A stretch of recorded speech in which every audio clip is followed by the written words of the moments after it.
Welcome to the channel, everyone. Thank you so much for clicking on this video.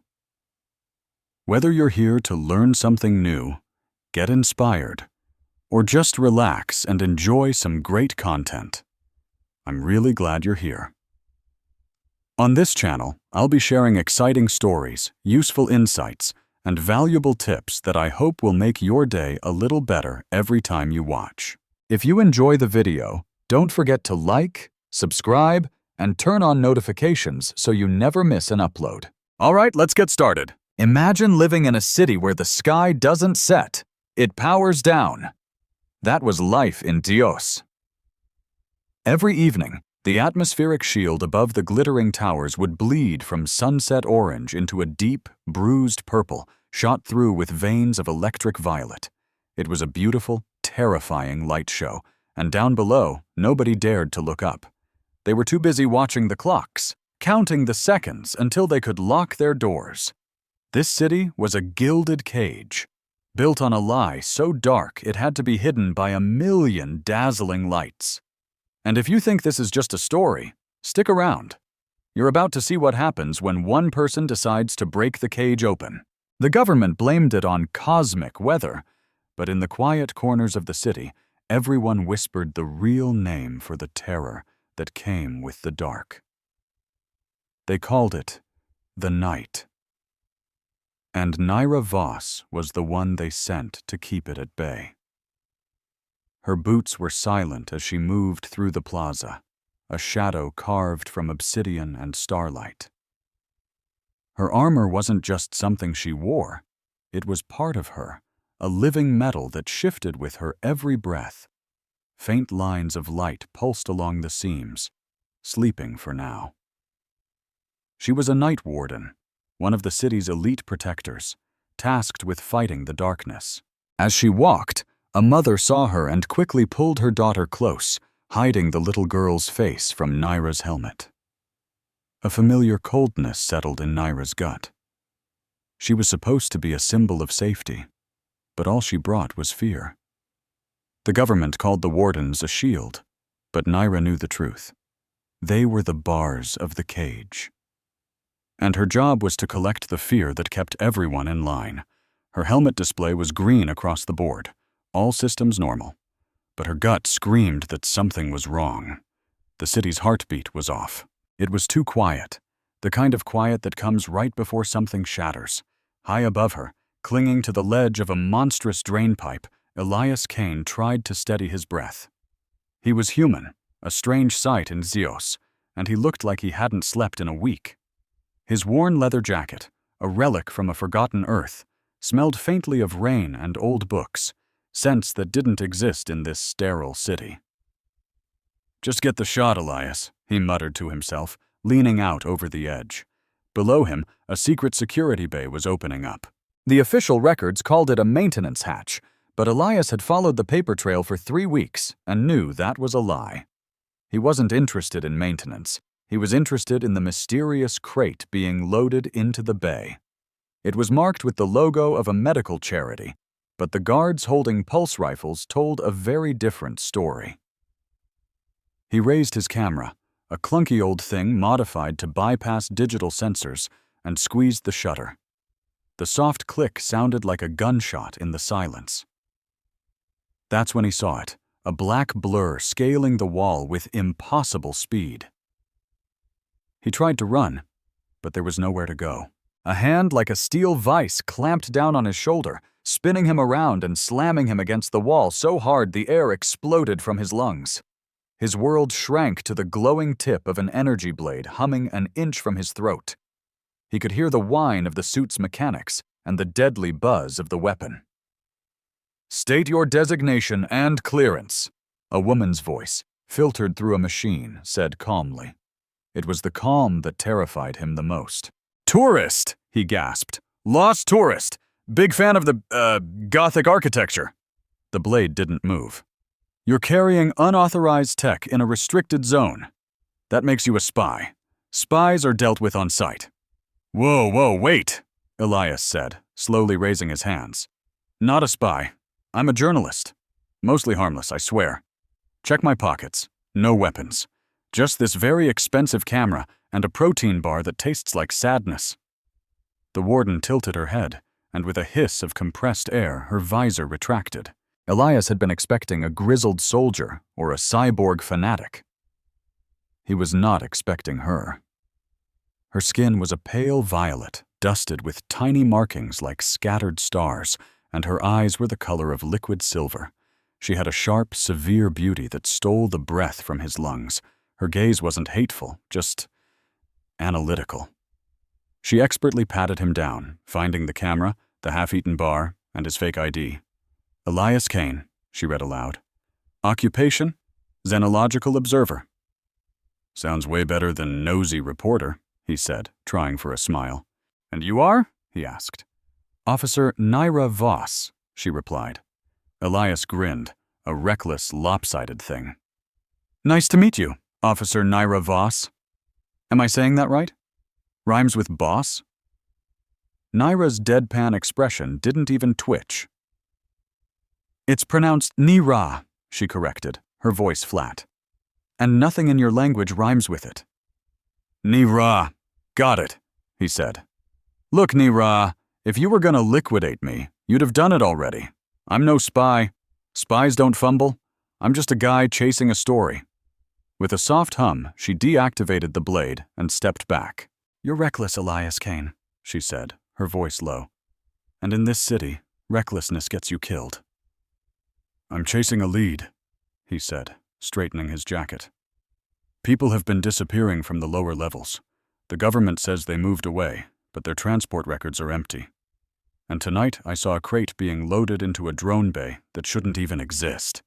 Naira went perfectly still. She'd seen those same gaps in the official reports, the same discrepancies she'd been ordered to ignore. "You need to stop chasing this," she said quietly. "The night is coming." "I'm not afraid of the dark," Elias shot back. "You should be," she replied, just as a sharp chime sounded inside her helmet. She held up a hand, silencing him. "Report," a cold voice ordered in her ear. It was her commander. "Subject located," Naira said, her eyes locked on Elias. "Human male, non-combatant." "Monitor him," the commander snapped. "If he has sensitive data, remove the complication.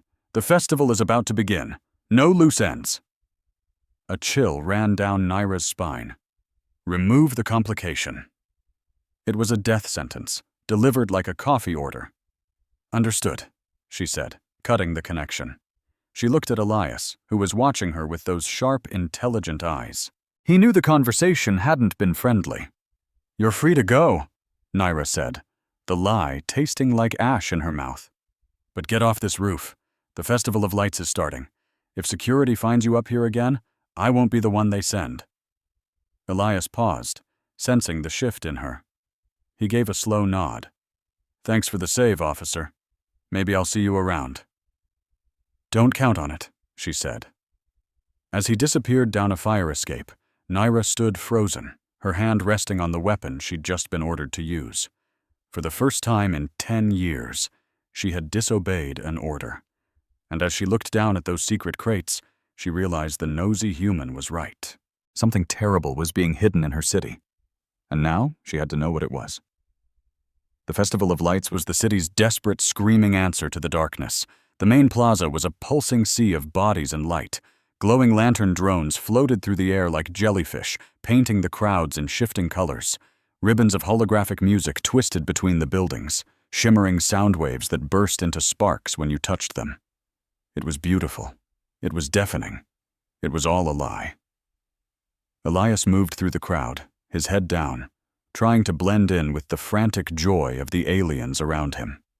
He was looking for the next piece of the puzzle, and he had a feeling he wasn't the only one.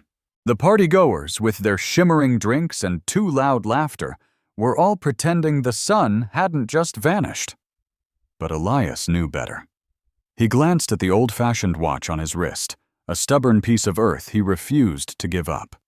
His source was late. He was supposed to be meeting a Senate whistleblower by the Royal Transit Bridge, someone with the keys to the whole illegal detention program. Pushing through the glittering crowd, he saw the bridge, a massive clear arch over a river of polished black stone that mirrored the frantic city lights. And there, at the entrance, was Nera. She stood like a sentinel in her sleek armor, visor up, her sharp eyes scanning every face for trouble. Looking for him. Officially, she was just keeping tabs on him. Unofficially, she couldn't shake the knot of worry in her stomach. She saw him by the railing, looking tense, checking that ridiculous watch again. And then, the music hiccuped. Not off, just wrong. The holographic banners above flickered and went a dull gray. The floating lanterns sagged, their anti-gravity engines whining like tired animals. A sudden, deep silence fell over the entire plaza, as if a million voices had been snuffed out at once. Nera's gaze shot upward. The sky, usually a perfect artificial twilight, was rippling. A sound like metal tearing itself apart vibrated through everyone's teeth as the atmospheric shield groaned in protest. And then, every single light went out. The city wasn't just dark, it was gone. The blackness that flooded in wasn't empty. It was heavy, thick, and it moved like a tide of ink, pouring down from the tallest spires and swallowing the streets whole. Screams tore through the air. Nera's suit instantly flipped to thermal vision, but the screen was just a mess of static. This wasn't a power outage. This was an attack. The grid hadn't failed. It had been assassinated. "Get to the shelters!" Nera's amplified voice boomed. "Clear the streets now!" The crowd instantly became a stampede, a panicked wave of bodies trampling each other to reach the bunkers. Nera fought her way against the human tide, her eyes locked on the bridge. "Elias!" she yelled, forgetting all about protocol. She spotted him, pinned against the railing by the panicked mob. He was holding his camera up like a shield, his eyes wide with disbelief, staring at something taking shape in the middle of the bridge. It was a shadow that had weight and presence. It rose up from the floor, a swirling cloud of black particles, like smoke that had decided to become a predator. The thing was vaguely human-shaped, but shifted and twisted with jagged edges. It had no cease, just a gaping hole where all light seemed to die. Then it lunged, but it didn't bite. It passed right through the nearest people. They dropped to the ground without a sound, their bodies convulsing as a flash of blue static drained every ounce of life from them. Elias scrambled back, vaulting over the railing onto a narrow maintenance ledge to escape the chaos. The shadow creature turned its featureless head toward the movement. A piece of it detached, flowing over the railing like thick, black oil. It was hunting him. Nera stopped thinking. She fired her thrusters, a short, powerful burst that shot her over the screaming crowd. She landed on the bridge with a solid thud of metal on metal and drew her glowing energy baton. "Run!" she commanded, sprinting toward him.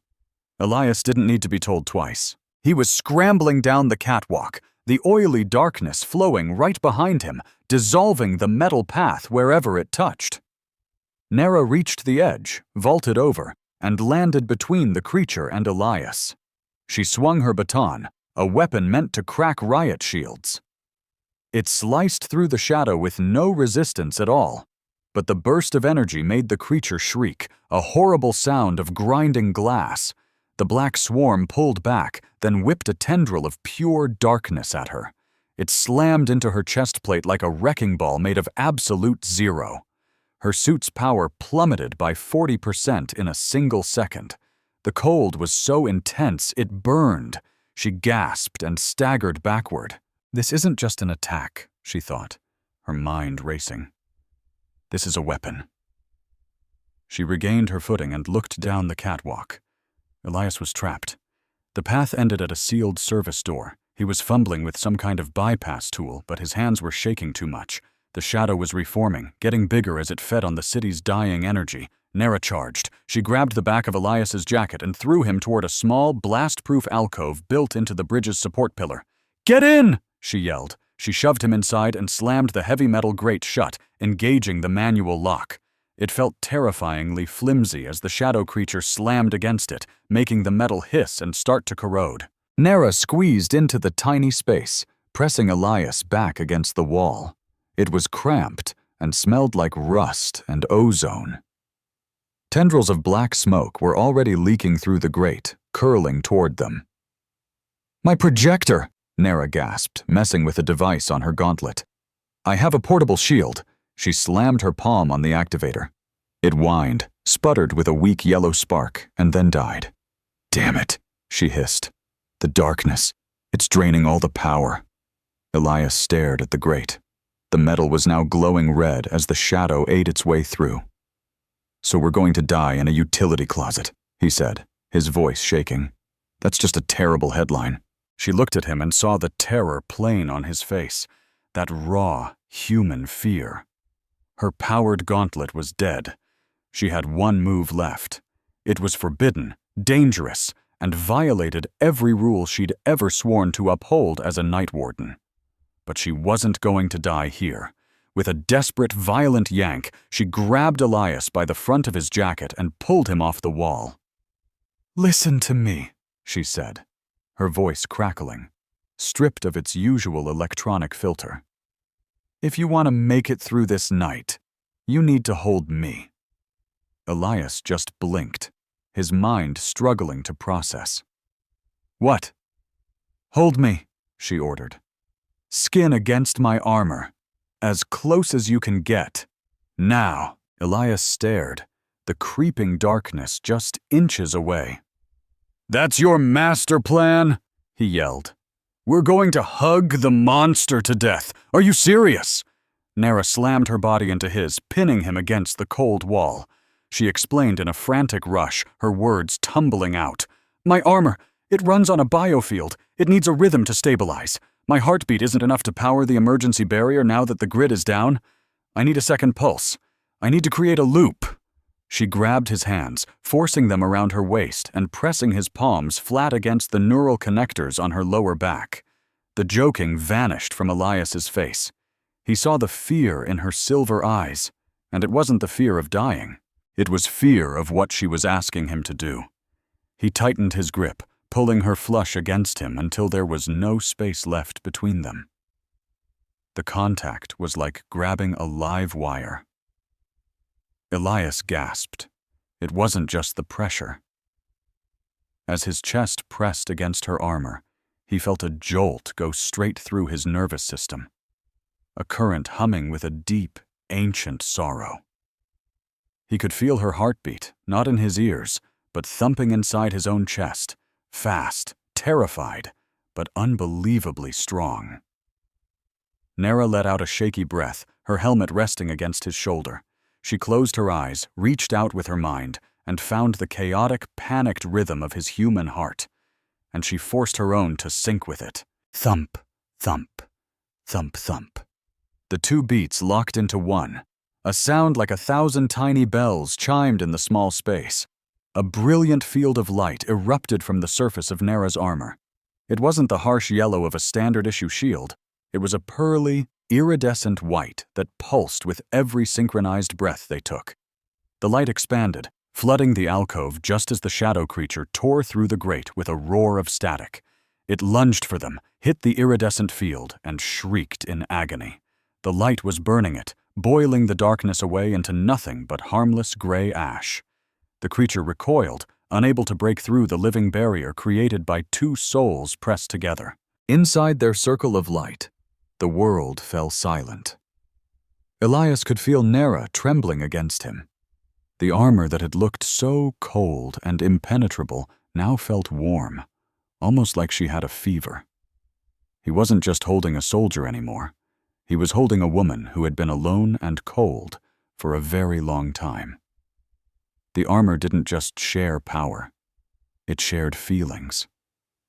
Nera could feel his confusion, his fierce instinct to protect her, and a deep aching loneliness that was a perfect mirror of her own.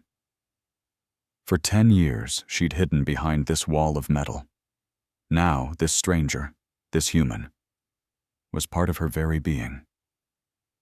"Don't let go," she whispered, her voice suddenly small. "I'm not going anywhere," Elias murmured, resting his chin on the top of her helmet. "I've got you, Nera." They stood like that for what felt like hours as the dark night prowled the city outside. But inside their small alcove, the light held strong. The darkness was relentless, always searching for a crack in their defense. To keep the shield stable, they had to move as one. "We have to move," Nera said finally, her voice still quiet. "The air in here won't last forever." But she didn't pull away. She couldn't. The moment they broke contact, the light would die, and the shadows would win. They ducked into the service tunnels, moving in a clumsy, desperate shuffle.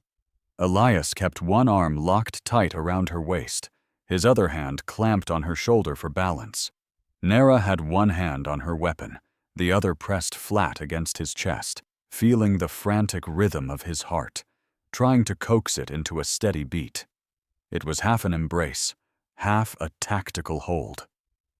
As they moved through the city's forgotten guts, screams echoed from the streets above, horrible, choked-off sounds that made Elias flinch. Every time he flinched, the shimmering shield around them flickered. "Steady," Nera murmured, her voice a low vibration against his ribs. "Stay with me. Just focus on the next step. One foot, then the other." "I'm trying," he whispered back. "It sounds like absolute hell up there." "It is," she confirmed. They navigated a maze of dripping pipes and humming, ancient machinery. The closeness was suffocating, but it was the only thing keeping them alive. Elias could smell the ozone crackling off her suit and, unexpectedly, the faint scent of jasmine from her hair. Nera could smell the sweat and rain clinging to his jacket. They were breathing the same air, sharing the same small pocket of existence. By the time they finally reached the lower drainage outflow, hours had bled away. Elias's muscles were screaming from the constant tension, and Nera was bone-weary, her energy reserves drained from maintaining the shield. They slumped against a dry patch of the tunnel wall, still tangled together as the deep darkness at the tunnel's mouth began to fade. The crushing weight in the air seemed to lift all at once. The sun was rising. The city's artificial aurora blinked back to life, painting the sky in the pale gold of morning. Above them, streetlights buzzed on, as if embarrassed they'd ever been off. Nera felt the energy lattice disengage, the iridescent shield dissolving back into her armor. When she pulled away from him, the loss of contact was so sudden it was painful, like a layer of skin being peeled away. Elias stumbled, thrown off balance without her weight against him. They just stared at each other in the gray dawn light. Nera's face was chalk white, her silver eyes wide and completely unguarded. Elias was a wreck, his jacket torn and his face streaked with grime. High above, the city's public address system chimed, and a soothing, melodic voice echoed down the vents. "Citizens of Kylum, the minor grid fluctuation has been resolved. Power is fully restored. Please return to your daily schedules. We apologize for the inconvenience." "A minor grid fluctuation," Elias repeated, a harsh, disbelieving laugh escaping his throat. "People died. I watched them die." Nera had already activated her helmet's long-range scanner, projecting the feed onto the tunnel wall. It showed the bridge where it had all happened. It was pristine. Cleaning drones were already scrubbing the last scorch marks from the pavement, dissolving the fine gray ash that used to be people. There was no blood, no chaos, not a single sign of what had happened. "They're erasing it," Nera said, her stomach twisting as she watched. "They are deleting every last trace." Elias looked at her, his eyes sharp. "Someone wanted this to happen, Nera. That thing. That shadow. It was hunting. It wasn't random." Nera looked down at her own hands. She thought about the order she'd received. Remove the complication. She thought about how the darkness had fried all her standard gear, but left those lethal shadows completely untouched. It was a test, she realized aloud. Or a purge. "My command," she whispered, the words tasting like poison. "The Night Wardens. We're not protecting the city from the night." She looked up at Elias, the horrifying truth crashing down on her. "We're the ones letting it in." Elias stepped closer, not quite touching her this time, but the air between them crackled with the memory of the shield. "So," he said, his voice barely a whisper, "what do we do now?" Nara looked from the drone footage of the sanitized massacre to the man who had kept her alive by just holding on. She made her choice. "We run," she said. The safe house smelled like ozone and old secrets. It was a forgotten pocket buried deep beneath the foundations of District 9, a concrete box that had once been a rapid response outpost for the night wardens back in the Unification Wars. Now, it was just a tomb filled with dust and silence. Nara Voss moved through the space with the clipped, frantic efficiency of someone trying to outrun their own thoughts. She sealed the heavy blast door, spinning the manual lock until the tumblers clicked into place with a sound like a bone snapping. From a pouch on her belt, she took a canister of counter-surveillance foam and sprayed the door's edges, the ventilation grates, and a cracked optical sensor in the ceiling. The foam swelled instantly, hardening into a dull gray seal that would scramble audio signals and block thermal scans. The only light came from the low-power emergency strips along the floor. The walls were covered in faint, silvery lines, old sigils of protection the wardens used before they put all their faith in technology. It felt less like a tactical bunker, and more like a memorial to broken promises. Elias Kane sat on a rusty crate in the middle of the room, just watching her. He looked completely out of place in this cold, military setting. With his scuffed leather jacket and bruised knuckles, his breathing still coming in shallow little gasps. After sealing the room, Nara leaned against the far wall, putting as much space between them as she could. But she was quickly learning that distance was just an idea. Her skin felt too tight. Her armor's sensory input was on overdrive. Even from 10 feet away, she could feel the ghost of Elias's heartbeat against her ribs. The bioelectric lattice didn't just switch off. It left a residue, an echo of connection that had her nervous system humming in sync with his. Without even looking, she knew exactly where he was. She knew he was thirsty. She knew his left shoulder ached from where he'd slammed into the wall. It was invasive. It was terrifying. "You're pacing inside your own head," Elias said suddenly, his voice raspy in the quiet. "I can practically hear the gears grinding." Nara folded her arms, the armor plates making a soft click. "I'm securing the perimeter." "The perimeter is a solid block of concrete." "Nara," Elias said, deliberately mispronouncing her name just to get a reaction. "We're safe. Or as safe as we can be when the government is actively trying to delete us." She looked at him, seeing the brittle shield of humor in his eyes. "Why did you come here, Elias? To this planet?" "I told you," he said. "The story." "Stories don't bleed," she shot back. "People do." Elias shifted on the crate, wincing. He looked down at his hands, then back up at her. "Speaking of bleeding, what happened back there? In the tunnel? When you connected to me? That wasn't just a jumpstart for my heart, was it?" Nara looked away, her eyes tracing the old sigils on the wall. "It's called the Resonance Protocol." "Sounds fancy," Elias remarked.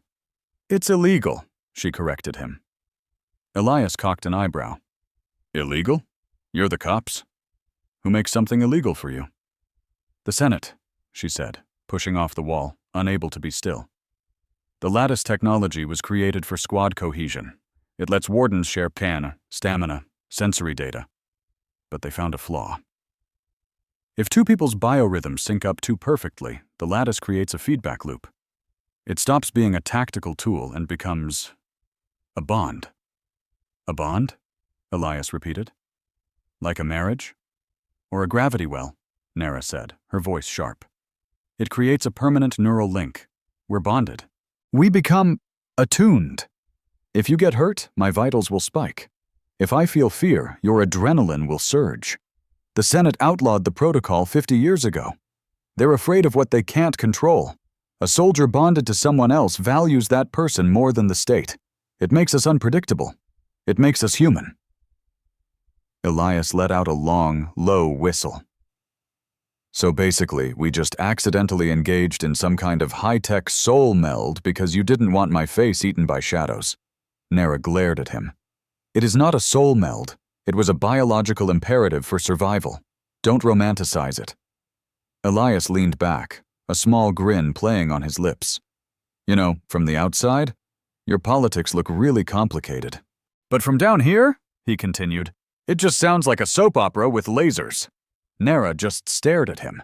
The sheer absurdity of boiling down the tyrannical, complex, socio-political structure of the Xyloian Empire to a daytime TV drama hit her so hard that a short, sharp sound escaped her throat. It was a laugh, rusty and startled. It surprised her as much as it did him. "There it is," Elias said, his voice soft. "I knew you were in there somewhere." Nara's expression instantly turned to stone, the soldier's mask snapping back into place. "We have work to do. If we stay here, the bond will settle permanently.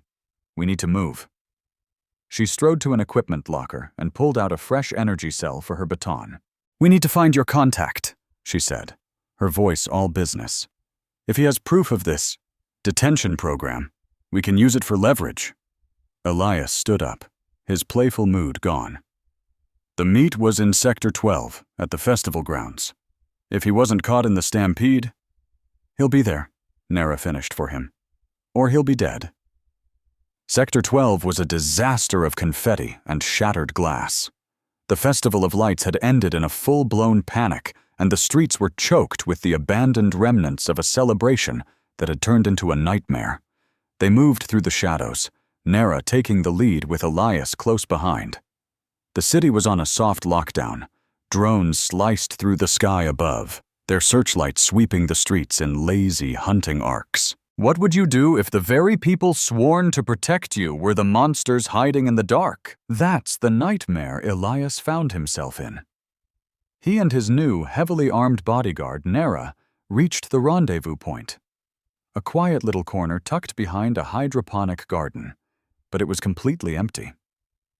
Nara scanned the area with her thermal optics. "Cold," she said. "No one's been here for a while." Crouching low, she spotted a dark smear on the pavement. It wasn't blood. It was a melted puddle of plastic and circuit boards. "Your contact," Nara stated, pointing to the slag. Elias knelt, his heart sinking. He spotted a warped piece of metal in the mess and pulled it free. It was a scorched ID chip. "They erased him," Elias whispered. Nara looked up. The scorch mark on the wall was a perfect circle. "Too clean, too hot. This wasn't some random attack," she said. "The shadows tear you apart. They don't incinerate you. They leave cold spots," she continued. "This is plasma scarring. We're talking military-grade hardware." She stood, her eyes sweeping the alley. "And check out the footprints." Elias squinted. "What footprints?" "Exactly," Nara said. "The ground is covered in dust from all the chaos, but this little spot? It's been swept clean. Someone sanitized the scene. They wanted it to look like he just vanished, but they got sloppy." She pointed to a glint of metal pressed into a soft pipe near the ground. It was a pin, a golden sod with an eye in the middle. "The Senate insignia," Elias breathed. "It's a warning," Nara corrected him. "For anyone who comes looking." Elias's jaw tightened as he stood up. He reached into his jacket and pulled out a thick fold of papers he'd been guarding with his life. "I didn't have all the pieces," he said, his voice grim. "That's why I needed him. But I have this." Nara took the documents. They were old-school paper shipping manifests, the kind you can't just delete from a server. She ran her finger down the columns. "Okay, Varen Saul, a senior senator, cargo listed as Class A medical supplies." "Class A is just bandages and basic med packs," Nara said, confused. "Keep reading," Elias urged. "Look at the weight and the power requirements." Nara's eyes narrowed. The power draw for these crates was enormous. And the weight. "These aren't bandages," she realized aloud. They're heavy-duty containment units. Detention tech, Elias confirmed. Cages, but not for people. Nara flipped the page. At the bottom, in the fine print, was a project codename, Project Eclipse Latch. All the color drained from Nara's face. She'd heard whispers about it in the barracks, hushed rumors from old vets who'd seen too much. Eclipse Latch, she murmured. The conspiracy theory that the night events aren't a natural disaster, that they're manufactured. Engines of war designed to reset the population, Nara finished, her voice hollow. The Senate thinks fear is the only thing holding the empire together. When things get too peaceful, people start wanting independence. So they created the night, Elias said, the horrible truth settling over them. They harvest that dark energy, store it, and unleash it whenever there's too much unrest. Weaponized nightmares, Nara breathed, and Veyron Saul is the architect. A soft click echoed from the mouth of the alley. Nara spun, instantly shoving Elias behind her as 3 figures blocked the entrance. They were tall and slender, dressed in flowing white coats. Their faces were hidden behind smooth porcelain masks, painted with serene golden smiles. Assassins, Nara hissed. The Senate's cleanup crew. The one in the center tilted its head. Officer Voss, a filtered voice said. You've wandered quite far from your patrol route, and it seems you've picked up a pest. We're leaving, Nara said, her hand dropping to the baton on her hip. The assassin let out an amplified sigh. Regrettable. Then all 3 moved in a blur. Nara wasn't a brawler. She moved like a dancer. She ducked under a kick that whistled past her ear and slammed her baton into the first attacker's knee. The joint shattered with a sickening crunch, but the assassin didn't even scream. It just folded into a combat roll. Elias, get back! Nara yelled, blocking a vibrating blade with her armored forearm. I'm trying, he shouted back, as one of the assassins leaped off a wall and landed right in front of him. The porcelain smile loomed over him as the assassin raised a serrated knife. Elias scrambled backward, tripping over a crate. His hand flailed and landed on a heavy tool he'd grabbed from the safe house, a magnetic cargo lifter. He had no idea how to fight with it. He just squeezed the trigger in a panic. The device roared to life with a violent hum. A powerful magnetic field erupted, ripping the knife right out of the assassin's hand. It flew through the air and slammed onto the head of the tool with a loud clank. The assassin paused, staring at its empty hand. Elias looked from the tool to the assassin. I meant to do that. But the magnetic field didn't stop there. It latched onto the assassin's metal belt buckle. With a yelp, the killer was yanked forward, slamming waist first into the tool. Elias just swung the whole contraption, heavy tool and attached assassin, sideways, knocking the killer into a pile of trash bins. Nara dispatched the other 2 with a series of brutal, precise strikes that cracked their masks and left them groaning on the ground. She grabbed Elias's arm. Move! More are coming! They sprinted out of the alley and into the chaos of the vertical market district. It was a dizzying canyon of commerce, with shops stacked 50 levels high, all connected by anti-grav pods and floating walkways. They leaped onto a cargo pod that was heading up. Higher! Nara ordered. Nara, we have to reach the upper transit lines. Below them, more white-coated figures were already swarming the lower levels. Red laser fire sizzled past their pod, scorching the hull. Suddenly, the pod jerked as the anti-gravity drive sputtered. The assassins were hacking the grid. We have to jump! Elias yelled, pointing to a walkway about 10 feet away and 2 levels up. Nara didn't hesitate. She grabbed him tight. Jump! They launched themselves into the open air. For one heart-stopping second, they were weightless, suspended over an endless drop. They crashed onto the walkway, rolling to absorb the impact, and scrambled back to their feet, disappearing into the labyrinth of market stalls. The market was quickly emptying as locals fled from the sound of laser fire. Nara skidded to a stop. Up ahead, the walkway ended. A whole section had been cordoned off, and the floor was rippling with a strange, oily blackness.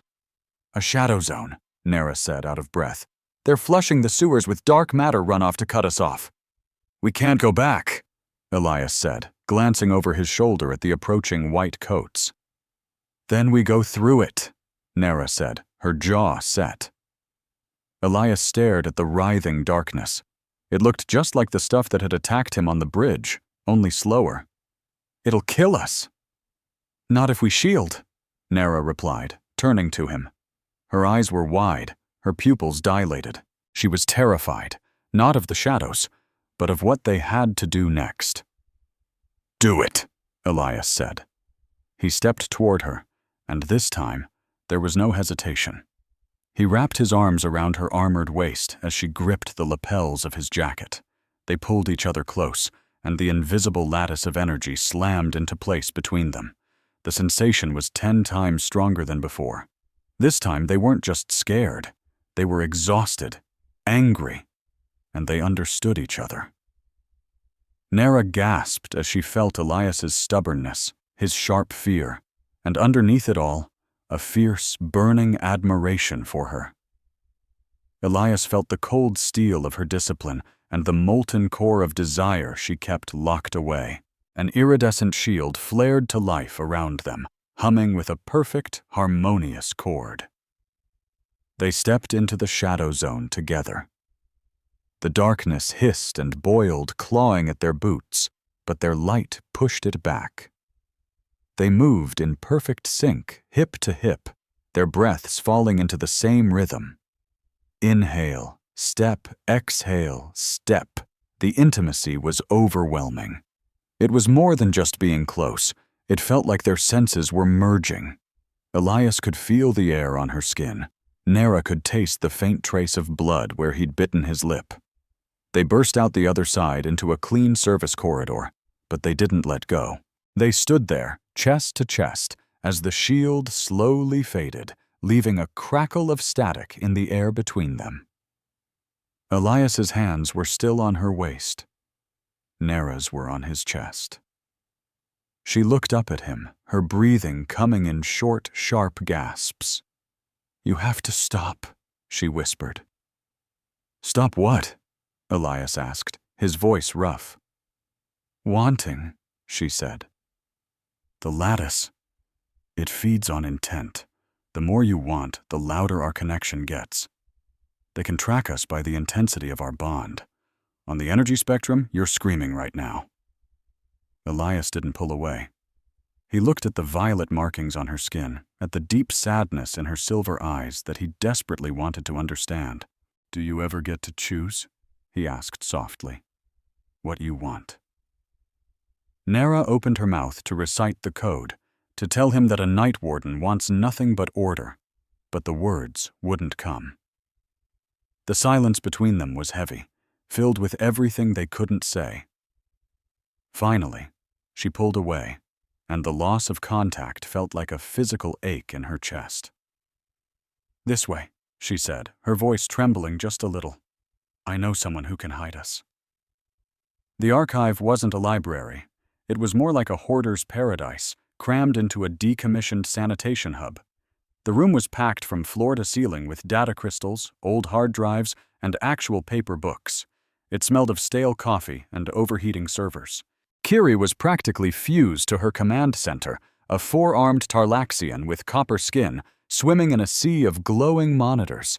With a headset over one set of ears and fingers flying across 2 keyboards, she didn't even bother to look back. "Well, well," Kiri chirped. "Look what the stasis cat dragged in." A pause. "And it brought a stray." Naira stepped out of the shadows and into the light. "Hello, Kiri." Kiri's chair whipped around, her 4 eyes blinking one after the other. "Naira Voss, the golden girl of the guard. Wow, you look like hell. Your armor's busted, your vitals are all over the place."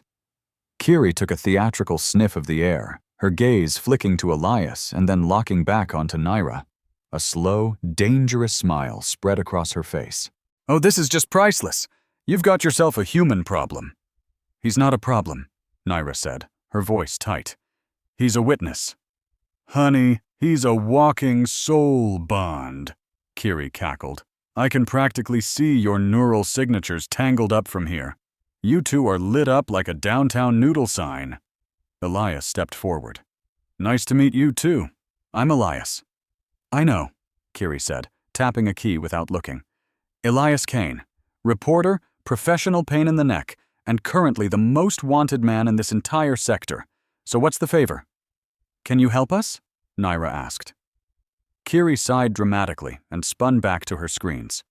Only because you pulled my butt out of that fire on the Mars colony. Fine, give me the files. Elias slid the data chip across the desk. Kiri snatched it and plugged it in. Her fingers danced across the holographic display. Let's see. Boring, standard corruption, embezzlement. Ooh, hello. She froze. What is it? Naira pressed. Kiri brought up a timeline, a graph showing the city's power grid behavior for the last 5 years. These blackouts, Kiri said, tracing a pattern. They're not random. Look at the timing, Elias said, leaning in. Every 42 days, like clockwork, except for the last one. That was moved up. It was scheduled. And check out the authorization stamp, Kiri said, isolating a sliver of code. It's wrapped in a nasty encryption, but I know this syntax anywhere. This order didn't come from the Weather Service. It came from the Royal Security Council. Rune, Naira whispered. Your commander. He's the one signing off on the darkness, Kiri confirmed. But that's not even the worst of it. She tapped another key, and a list of names cascaded down the screen.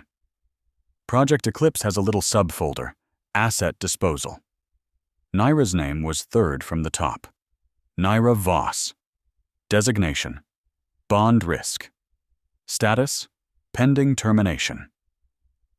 Naira just stared. The words were so cold, so clinical.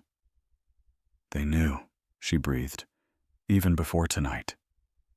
You used the deep network once before, didn't you? Kiri asked softly, all the teasing gone from her voice. 5 years ago. To save that kid during the district floods. Naira nodded numbly. They flagged you then, Kiri said. They've just been waiting for a reason. You're a glitch in their perfect machine, Naira.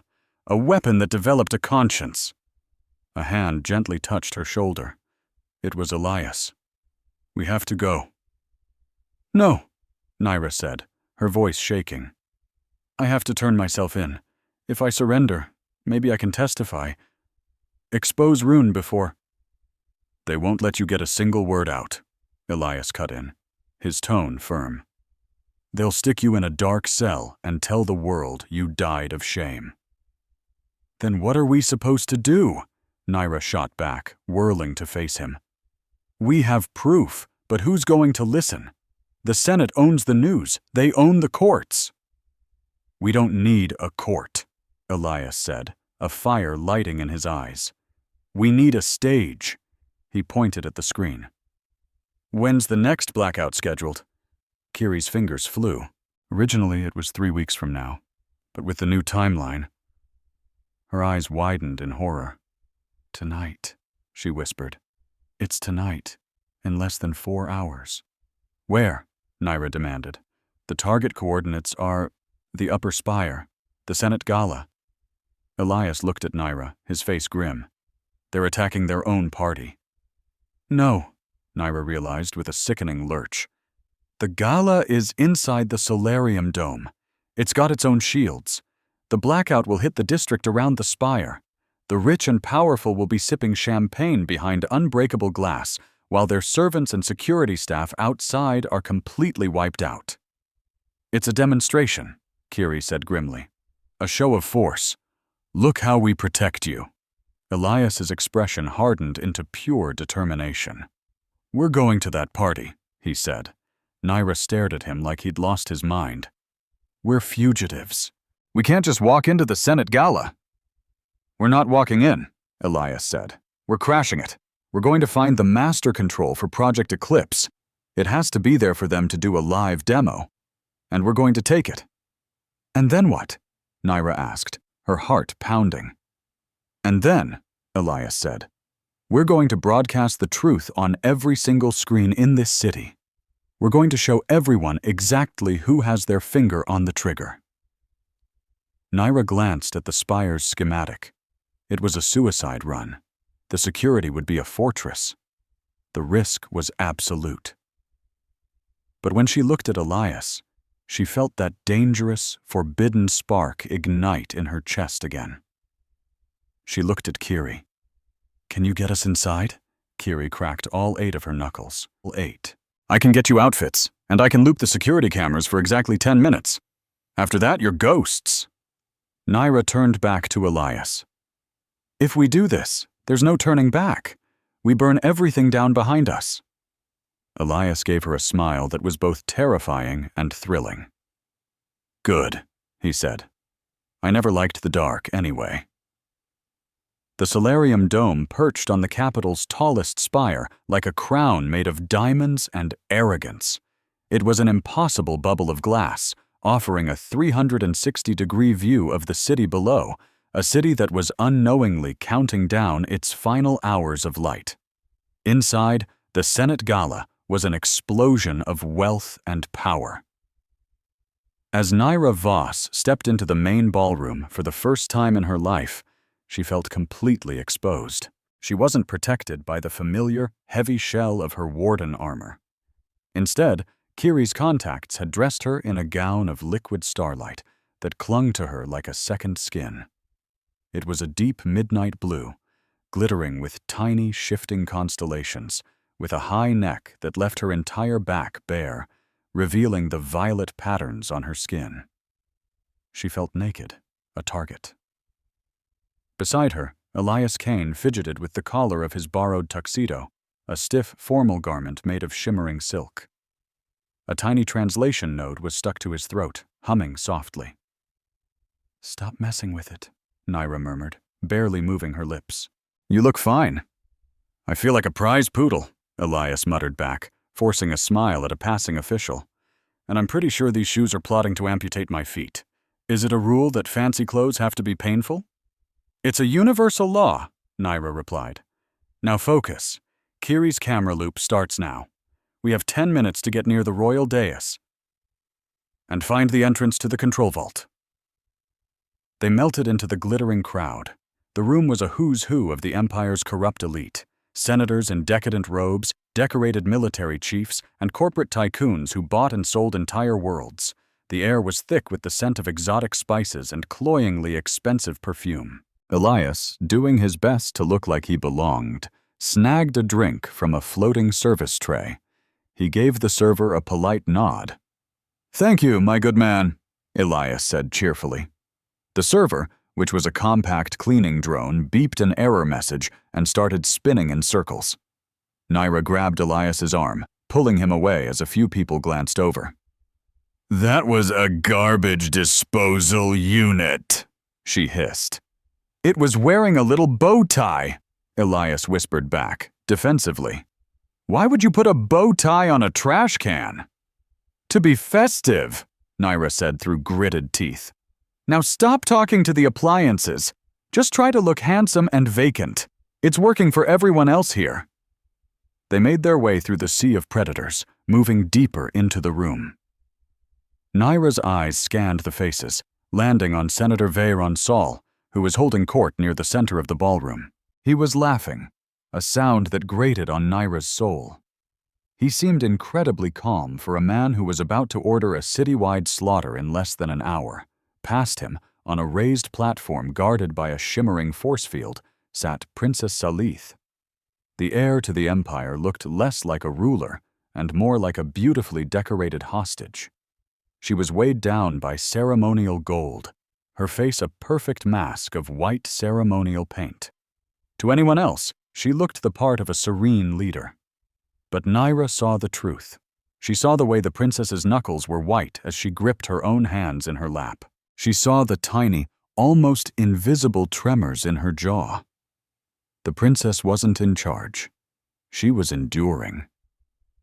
"Look at her hands," Naira whispered to Elias. Elias glanced over while taking a sip from a bubbly blue drink. She looks overjoyed. She's sending a signal, Naira said, subtly tapping her own index finger against her thumb. 3 taps, a pause, 3 more. That's an old royal distress call they teach in the nursery. She's trapped. Elias's whole demeanor changed. So the princess isn't the one driving this thing. She's just the hood ornament. Which means we can use her, Naira said. If she's being forced, she might have the access codes we need, but we'll never get past her security detail. 2 colossal Praetorian guards flanked the platform, their energy pikes crackling with deadly power. Create a diversion, Naira ordered. A social one. And don't blow anything up. Elias sighed and put his drink down. Social diversions. My absolute specialty. He straightened his jacket, plastered on a charming smile, and waded into the crowd, making a beeline for a group of powerful diplomats. Naira watched him go, melting back into the shadows of a massive pillar to see what he would do. Elias didn't even wait for a break in the conversation. He walked right up to a tall, bird-like ambassador who was talking down to a shorter, reptilian-looking senator. "Ambassador," Elias boomed, his translator cranking his voice to a pitch-perfect, confident baritone. "I have to say, your feathers are absolutely stunning tonight. They remind me of the sun setting over the methane lakes on Titan."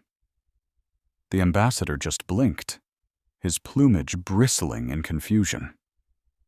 "I'm sorry, what?" Elias leaned in closer, his voice a conspiratorial whisper. "And Senator, about that trade dispute? I just want you to know that the Outer Rim Culinary Union is 100% behind you on those spice tariffs." He was spinning a web of complete and utter nonsense, but with the confidence of a king.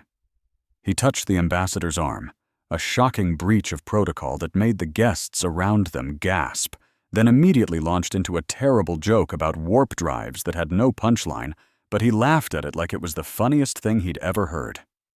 In moments, the diplomats were confused, offended, and completely fixated on him. Every security guard's head turned. The hulking Taurian guards by the dais shifted their focus to the loud, bizarre human holding court in the middle of the room. Nera watched him, her hand resting on the hidden seam of her gown, right where a small, flat blade was tucked away. His recklessness should have annoyed her. Instead, she felt a strange, tight feeling in her chest. He was charming. He was ridiculously brave. He was walking a tightrope over a pit of snakes just to buy her a few precious minutes. Just then, a female senator with skin like polished gemstones glided up to Elias, placing a hand on his chest, her fascination with the exotic human obvious. Elias didn't flinch. He just smiled at her, tilting his head in a way Nera knew all too well. It was the exact same disarming look he gave her. A sharp hot spike of jealousy pierced right through Nera's years of training. It was illogical, it was unprofessional, and it was, without a doubt, the bond between them pouring gasoline on her emotions. Beneath her skin, the lattice flared silently, reacting to the surge of possessiveness. She clenched her jaw, shoving the feeling back down. "Focus, Voss." With every eye in the room glued to Elias's chaotic performance, Nera slipped past the velvet rope. She moved with the silent grace of a shadow, sliding behind the massive tapestry that hung behind the throne. There it was, the access panel, cleverly disguised as a piece of decorative inlay. From her hair, she pulled what looked like an ornate pin.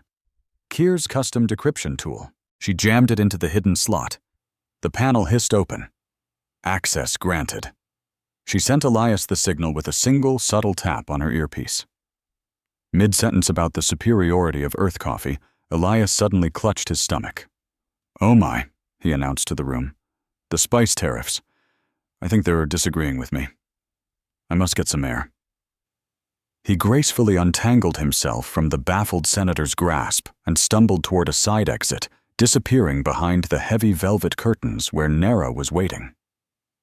The second the curtain fell, the party's roar faded to a dull hum. They were in a narrow service corridor, lit only by dim blue light strips. Elias sagged against the wall, letting out a shaky breath. "I'm pretty sure I just accidentally proposed to a mining conglomerate." You looked like you were having fun, Nara said, her voice much sharper than she meant it to be. Elias glanced at her, surprised by her tone. I was working. That woman had hands like ice tongs. Nara turned her back to him, starting to key the sequence into the hidden door. You're a very convincing liar. Elias moved closer. Through the bond, he could feel her mood like a wave of heat, the prickly sting of her annoyance, but underneath it, something softer, more fragile. He reached out, his hand hovering just above her waist without actually touching her. Hey, Nara. Look at me. Nara froze, her fingers hovering over the keypad. She slowly turned her head. I wasn't playing around out there, Elias said softly. That was just noise. This, he gestured to the small, dark space separating them. This is the only thing that's real right now. And I'm not playing the hero. I'm picking a side. I'm picking you. Nara just stared at him. The bond between them hummed, a low, resonant frequency she could feel in her teeth. His sincerity washed over her like a warm wave, breaking down her defenses. She took a step toward him. He closed the remaining distance. They were standing barely an inch apart now. Nara's hands came up to his waist to steady herself. Elias's hands rose to cup her face, his thumbs gently tracing her cheekbones. They didn't kiss. They didn't have to. The air between them crackled with so much energy, it felt like a storm was about to break. Nara's breath caught in her throat. Her eyes flicked down to his lips, then back up to his eyes. The desire was a physical weight in her chest, but buried beneath it was fear. Not fear of the mission, but fear of this, of being seen, of being known this completely. We have to go, she whispered, the words trembling. Elias rested his forehead against hers for a single, fleeting second. His skin was warm against hers. I know, he whispered back. He pulled away, and the loss of contact felt like a physical blow to them both. Nara took a sharp breath, centered herself, and pressed the final key. The wall slid open. They stepped out of the corridor and into the darkness beneath the gala. The control vault wasn't a room.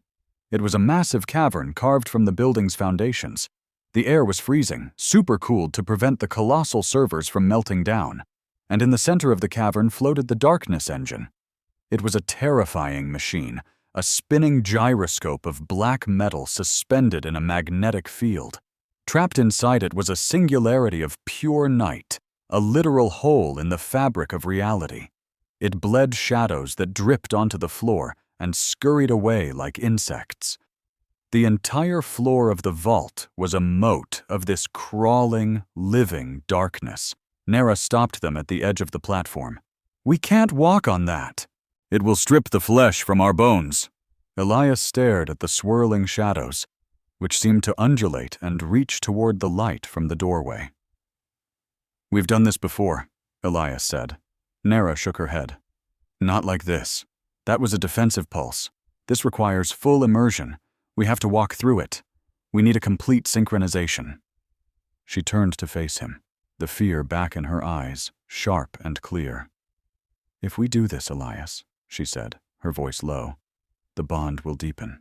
It might not fade when we disconnect. You could carry an echo of me inside your head.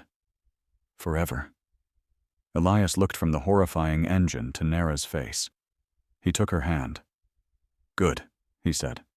I have a terrible memory. I could use the backup. Nara didn't smile, but the tension in her eyes softened. She stepped into his arms. This time, she didn't just press against him. She wrapped her arms around his neck, pulling his face down to hers. He wrapped his arms around her waist, lifting her just enough so that they were perfectly aligned, chest to chest. Hold on to me, she commanded. Elias held her tight. He buried his face in the curve of her neck, focused on the beat of his own heart, slowing it, steadying it, offering it to her like a lifeline. Thump, thump, thump, thump. Nara caught the rhythm and wove her own energy into it. The lattice bloomed. It wasn't a flash this time. It was a sunrise, A sphere of brilliant, white-gold light erupted from their joined bodies, expanding in a solid, silent wave. The crawling shadows on the floor hissed and vaporized, burned away by the pure intensity of their connection. They stepped off the platform together. They walked through the valley of the shadow of death, and they were the light. Elias kept his eyes shut, trusting Nera completely to guide their steps. He could feel her muscles move as if they were his own. He felt the sharp clarity of her tactical mind layered over his own thoughts. He felt her deep love for her city, her burning hatred for its corruption, and her terrifying, overwhelming need for him. They reached the central console. Nera kept one arm locked around Elias, maintaining contact while her free hand flew across the terminal. The light shield around them flickered but held strong. She slid the data key into the port. "Accessing Eclipse Latchmaster Protocol," she said, her voice sounding layered and strange, echoing with the power flowing through them. The screen flashed green. Authorization accepted.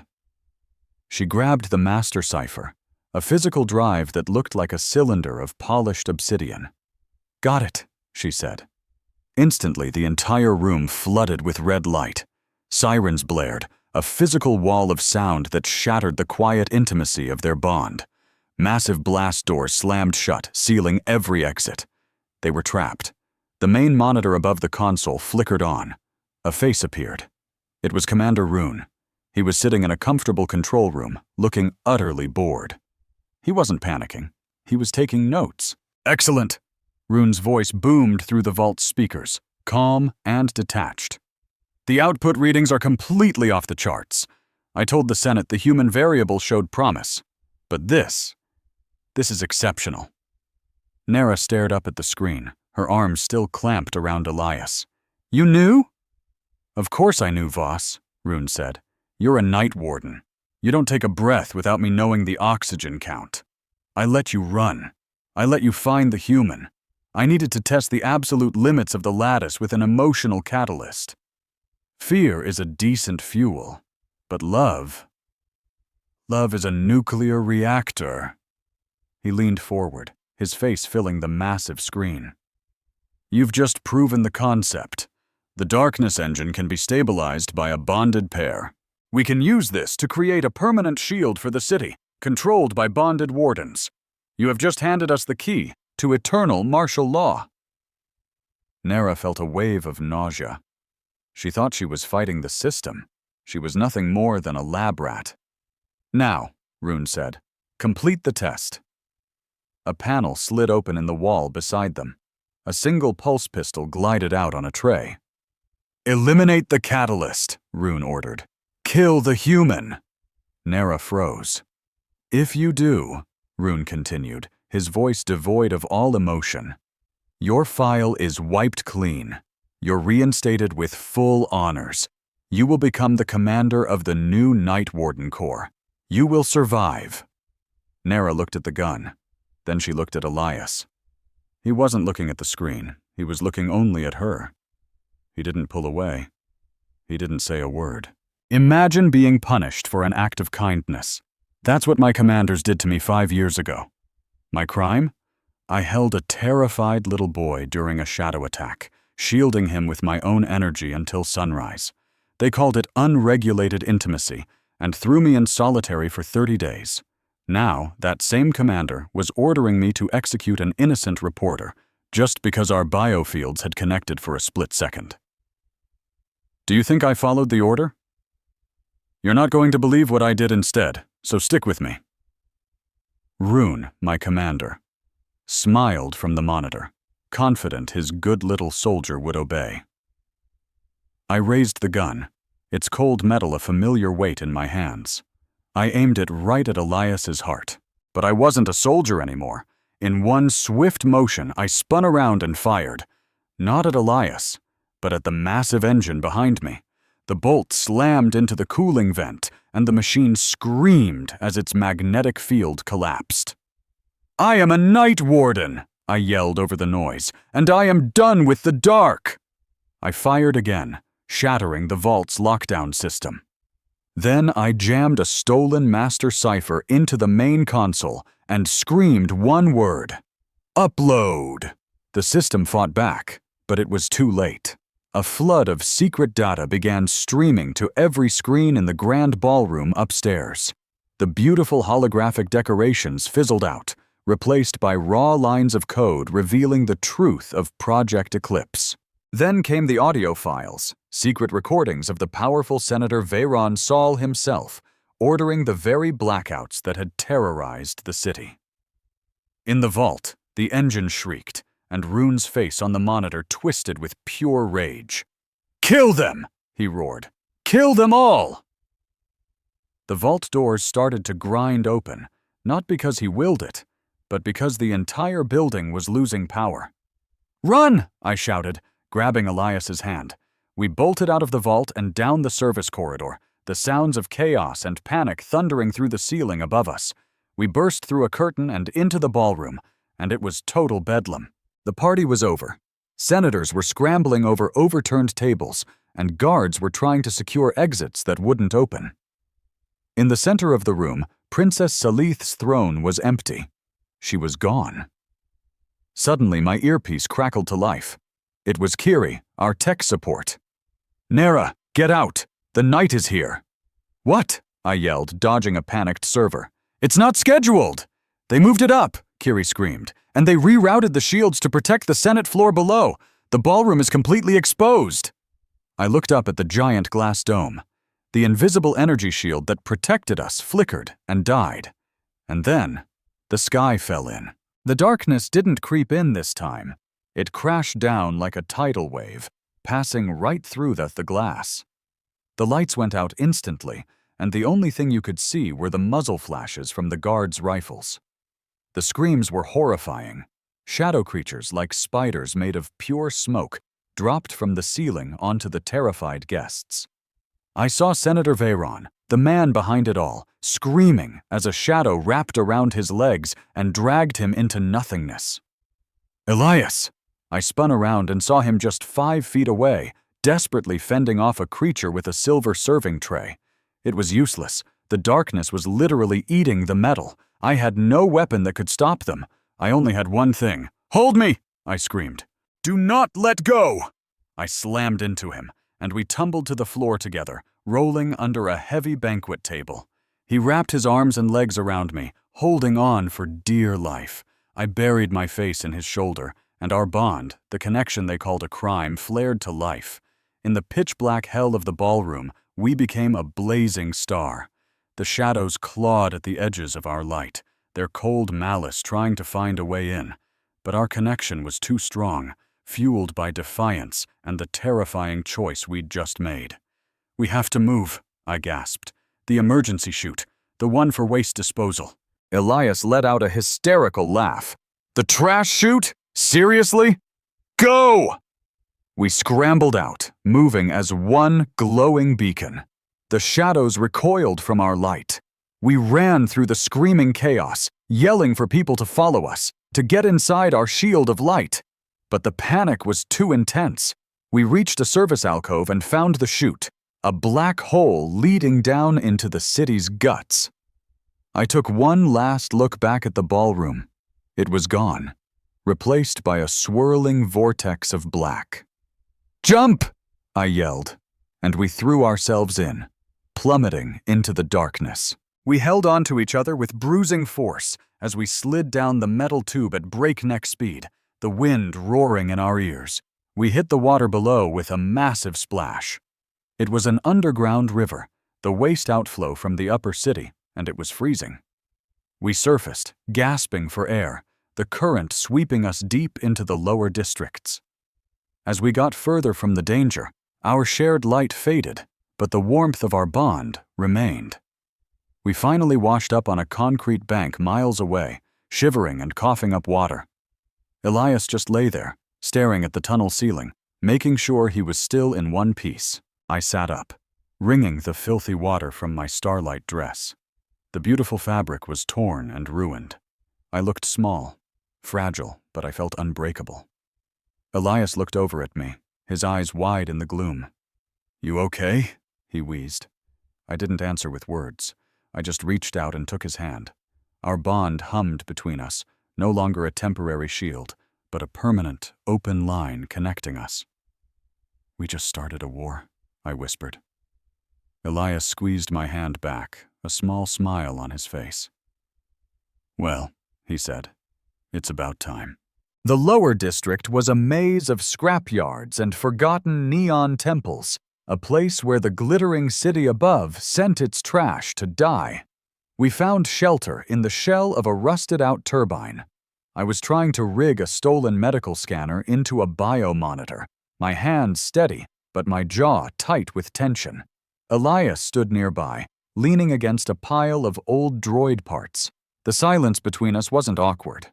It was filled with the weight of what we'd done, of the illegal, resonant bond that was now humming between our nervous systems. It felt like a second heartbeat in his wrist.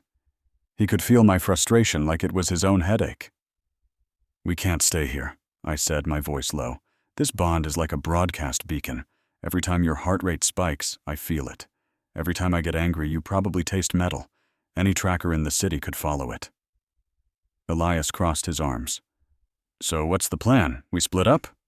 I finally looked up at him, my eyes hard. "It would be safer for you. I'm the one they want. You were just a mistake I made along the way."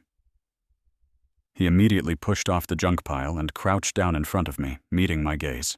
"Don't you dare rewrite history, Nara," he said firmly. "I was there. I saw you make a choice, not a mistake." I looked away, staring at a puddle of oil. "You don't get it.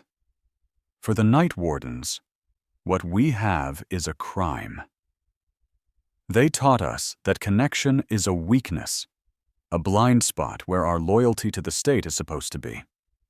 They punished me for shielding that child because they said I allowed my biofield to imprint on a chaotic element. They punished me for being human. You are not a weapon," Elias said softly, seeing the cracks in my armor. "And you're not a malfunction." He reached out and covered my hand with his.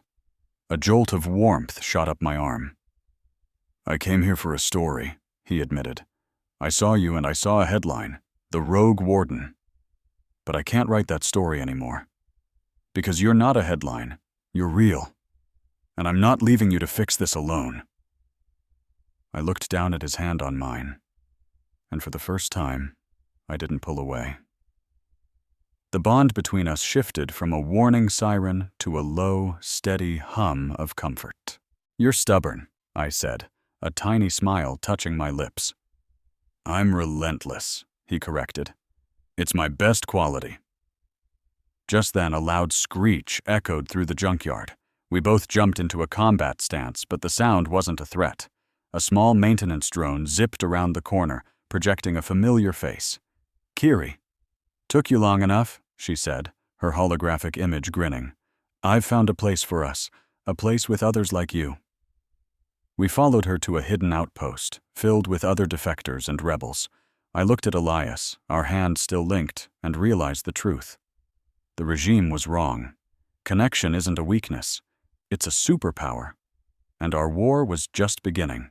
A horrible squeal echoed out from a nearby alley, followed by a small drone that looked like it was hammered together from scrap. It was shaped like a trash can lid with one blinking red eye, and it was the source of the awful noise. Kiri, the four-armed Tarlaxian hacker, followed right behind it, looking completely fed up. "Shut it down!" she yelled at the drone, smacking the machine with one of her lower hands. The squealing died, replaced by a sad little whimper. "Found you," Kiri said, stepping around a puddle. "You two are not exactly hard to find. You're practically screaming on the emotional spectrum. It's disgusting." Elias just stared at the drone. "What is that thing?" Kiri gave the machine a pat. "This is a jammer. I built it myself from a toaster and a sonic grenade. It's supposed to scramble the bond frequency so Rune can't track you," she explained. "It also screams when it gets lonely. I think it might be the saddest robot I've ever met." Naira actually let out a snort. It was a tiny, graceless sound that somehow made her look 10 years younger. Kiri's expression softened as she looked at Naira. "You look awful, Voss." "I feel awful," Naira admitted, letting the shard of metal fall from her hand. What's the situation with the city lockdown? Kiri's tone turned serious. Martial law. Rune is telling everyone the Gala attack was a terrorist plot by off-world radicals. That means you, Elias. And he's claiming you, Nara, were kidnapped and brainwashed. They're painting you as a tragic victim, so they don't have to admit their best hunter turned on them. And Salith? Nara asked. The princess? Kiri hooked a thumb over her shoulder towards a crumbling building that was a strange mix of a cathedral and a warehouse. The sign flickering above the door said, Temple of the Binary Dawn. She's in there, Kiri said, and she has a lot she wants to tell you. The inside of the neon temple was lit by thousands of flickering blue candles and holographic saints that phased in and out of view. In the middle of it all, sitting on a crate of relief supplies, was Princess Salith. The heavy gold ceremonial robes were gone, replaced by simple scavenger clothes, a gray tunic and pants that were way too big for her small frame. Her arm was in a sling, and a bandage was taped across her forehead. She looked exhausted, but her eyes were sharp and clear, even if they were haunted. Your Highness, Nara said, instinctively bowing her head. Salith looked up. Don't bow, Warden. I'm the one who should be kneeling to you. You saved my life. She waved them closer. I saw the broadcast, Salith said. The leak you pushed into the Gala's systems. It was only a fraction of the data, but it was enough to rattle the Senate. Von Saul is furious. Where's Varen? Elias asked. Safe in the bunker under the palace, Salith answered, along with Rune. They're running the government from underground. They've declared a state of eternal vigilance. It's a coup, Nara said. No, Salith corrected her. It's the endgame. The princess got to her feet, wincing as she moved her injured arm. You wanted to know why they're doing this, why they would slaughter their own people. It isn't just about power. It's about fear. The ruling coalition has access to secret data, projections that show the empire is on the brink of economic collapse. Resources are running out. Multiple systems are about to revolt. They think the only way to stop society from breaking apart is to scare the population into absolute obedience. They're creating a monster so they can play the hero, Elias said, his lip curling in disgust. Exactly, Salith confirmed. If the night is random, people pray. But if the night is a weapon, people obey the hand that wields it. They plan to use Eclipse Latch to target any district that shows the slightest hint of dissent. They'll wipe out the opposition, city by city, until only the loyal are left, Salith finished. Nara's hands balled into tight fists. We destroyed the vault. We broke the darkness engine. You broke one engine, Salith said softly. That was just a local generator. The real source, the satellite array that controls the entire global atmospheric shield, is in orbit. She pointed to a map projected on a dusty table. There's an orbital relay station, the Apex Link. It handles the master synchronization for the whole planet's grid. If you can get to it, you can manually override the blackout protocols. You could lock Rune out of the system for good. How are we supposed to get there? Naira asked. The spaceports are on total lockdown. There's another way, Salith said. The royal route. She traced a line on the map that plunged deep underground, below the sewers and the city's old foundations, leading to a forgotten launch silo out in the Badlands. My ancestors built it during the First War, Salith explained. A private escape route just for the royal family. It hasn't been used in 200 years. The tunnels are probably unstable and the defenses are ancient. They're keyed to biometrics. My DNA isn't royal, Nara pointed out. No, Salith said. The old tech doesn't read DNA. It reads intent. It reads synchronization. The architects believed that a divided heart could not lead. The doors will only open for two biosignatures that are in perfect harmonic resonance. She looked from Naira to Elias. You two are the only ones who can open the way. Elias glanced at Naira. The bond, he breathed. It's a key, Naira realized. We need to move now, Salith urged. The next citywide night has been moved up. Rune isn't waiting. He's planning to drop the shield over the entire hemisphere in 6 hours to force you out. 6 hours? Elias said. That's impossible. We have bikes, Kiri interrupted. Everyone turned to look at her. What? Kiri said, shrugging her upper shoulders. I lifted 3 grav cycles from a police impound lot while you all were talking. Parked them out back. They're fast. They're loud, and one of them kind of smells like onions, but they fly. The trip to the Badlands was a dizzying rush of wind and pure adrenaline. They tore through the maze of the scrapyards on the grav cycles, dodging mountains of twisted metal and canyons of garbage. Nara flew in the lead, her body low over the bike, steering with a scary kind of precision. Elias was right behind her, his knuckles white on the handlebars, desperately trying to keep her taillights in sight. Kiri brought up the rear with Salith riding behind her, the sad little jammerbot strapped to her back, squealing every now and then into the wind. Soon they left the city behind and shot out into the Badlands, a desolate wasteland of rock and ancient ruins. The entrance to the royal route was a huge circular gate set into the side of a cliff, almost completely hidden by vines and moss. It looks like a mouth, Elias shouted over the whine of the engines. Nara hopped off her bike and walked to the gate's center. There was no keypad, just a smooth, bowl-shaped indentation in the stone. Salith slid off Kiri's bike. This is it. Put your hands on the stone, both of you. Naira and Elias stood in front of the massive door. Ready? Elias asked. Naira gave a single nod. She laid her hand flat against the stone. Elias placed his hand right on top of hers. For a moment, nothing happened. You have to sync, Salith called to them. It's not about touch, it's about rhythm. Naira closed her eyes. She tried to find that feeling from the vault, the one from the chute. She focused, searching for Elias's heartbeat. Thump, thump. It was fast, uneven. He was scared. Breathe, Elias, she whispered. I am breathing, he whispered back. I'm also standing in front of a giant magic door with an alien super soldier. It's a lot to take in. Nara shifted her hand, weaving her fingers through his. She pressed her palm flat against his, skin to skin, pulse to pulse. Focus on me, she said softly. Just me. Elias looked at her.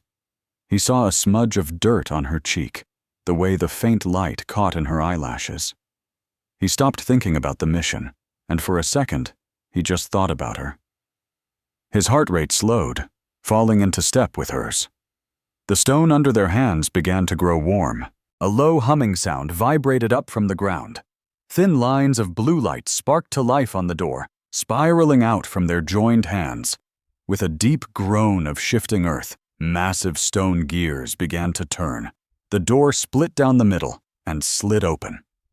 Show-offs, Kiri grumbled. They ditched the bikes and went in on foot. The tunnels were enormous, cylindrical tubes lined with panels that glowed with a soft, breathing light. The air was stale and cold. As they moved deeper, the tunnel itself started to change. The gravity would flicker. One moment, their feet felt like lead. The next, they were almost floating, their boots barely touching the floor. It's the old generators, Salith said. They're failing. We have to hurry. They finally reached a central chamber, a huge spherical room with tunnels leading off in every direction. A suspended bridge rotated slowly in the center of the room. Without warning, all the lights in the tunnel flashed red. A high-pitched ping echoed all around them. Kiri scrambled to pull the jammer off her back. It was smoking. The jammer! Kiri yelled. It's fried! Nara spun around. The bond, opening the door, must have sent out a location ping. From the tunnel they'd just come from, a sleek black dropship screamed into view. It didn't bother to land. It just hovered there, its cannons locking onto them. Rune! Naira shouted. Run! They sprinted for the rotating bridge. The dropship opened fire, laser blasts scorching the metal floor right at their heels. Rune's voice boomed from the ship's speakers. "You can't outrun your own nature, Voss! You are a beacon!" The bridge shuddered violently.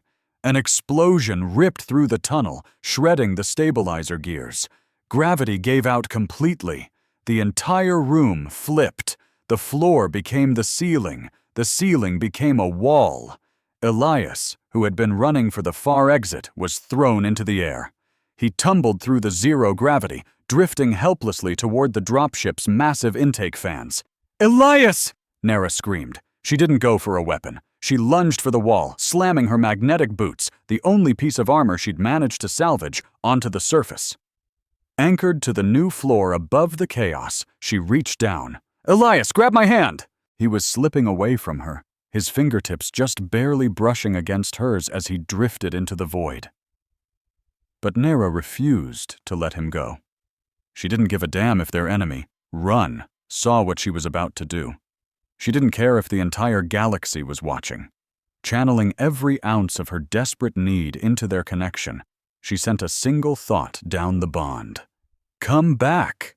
A crackling field of bioelectric energy flared from her hand, like a phantom grappling hook, snagging Elias's own energy field and yanking him across the zero-gravity vacuum.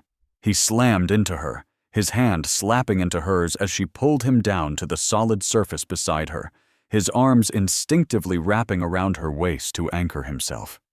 He gasped. "Thanks for the lift." Nera wasn't smiling. She immediately started pulling him toward the exit hatch, where Kier and Salith were already clinging to a ladder. They had just scrambled through when the enemy ship fired a missile straight into the chamber. The resulting explosion sealed the tunnel behind them, burying the room under tons of rock. They all collapsed in a heap in the next corridor, where thankfully the gravity was stable. They were alive, but utterly trapped. "This is a dead end," Kiri said, her eyes glued to her data pad. "It leads to the sealed archives. The launch silo is on the other side of this." Salith pointed a shaky finger toward a massive, seamless wall of obsidian. "There's a door." It looked just like the first one they'd passed, but smaller, more personal. "This one requires a higher level of synchronization," Salith explained, her voice trembling. "The first door was just for entry," she continued. "This door leads to the inner sanctum. It demands total, perfect resonance." Nera stared at the door, but she could hear the scraping sounds of Run's forces already drilling through the rubble behind them. "We have minutes, maybe less," Nera said, turning to Elias. "We have to do it again." Elias just nodded, though the terror was plain on his face. They stepped up to the door and placed their hands flat against the cold surface. Absolutely nothing happened. "It isn't working," Elias said, his voice tight with panic. "It's not just about a heartbeat," Salith urged them. "It's the mind. You have to lower your walls. All of them." Nera looked at Elias, her heart sinking.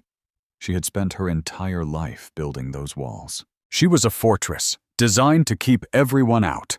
Opening those gates meant letting him see absolutely everything. The fear, the shame, and the deep-seated belief that she was fundamentally unlovable. "I can't," she whispered. "If I let you in, you'll see what I really am. A weapon. A killer." But Elias just turned to her, ignoring the door completely, and took her face in his hands. "I see you, Nera. I've seen the real you since that first day on the roof. You are not a weapon. You're the person who saved me. You're the person who saves everyone." He leaned his forehead against hers. "I'm just a guy with a camera," he said, his voice cracking. "My whole life, I've just watched things happen to other people. I never got involved, and I never stayed. I was always the outsider. I am terrified," he admitted, "that if I stay, I'll just get you killed." He took a shaky breath. "But I'm not leaving. I'm choosing this. I'm choosing you, not just to survive, but because I want to be with you." Nera stared into his eyes and felt the raw truth of his words resonating through their bond. This wasn't a tactical move. It was a vow. She closed her eyes and pictured the walls of her fortress crumbling, stone by stone. She let him feel her fear, and in return she let him feel her burgeoning hope. I choose you too, she thought, pushing the feeling out with every fiber of her being. The very air in the corridor shifted, growing heavy and charged with static.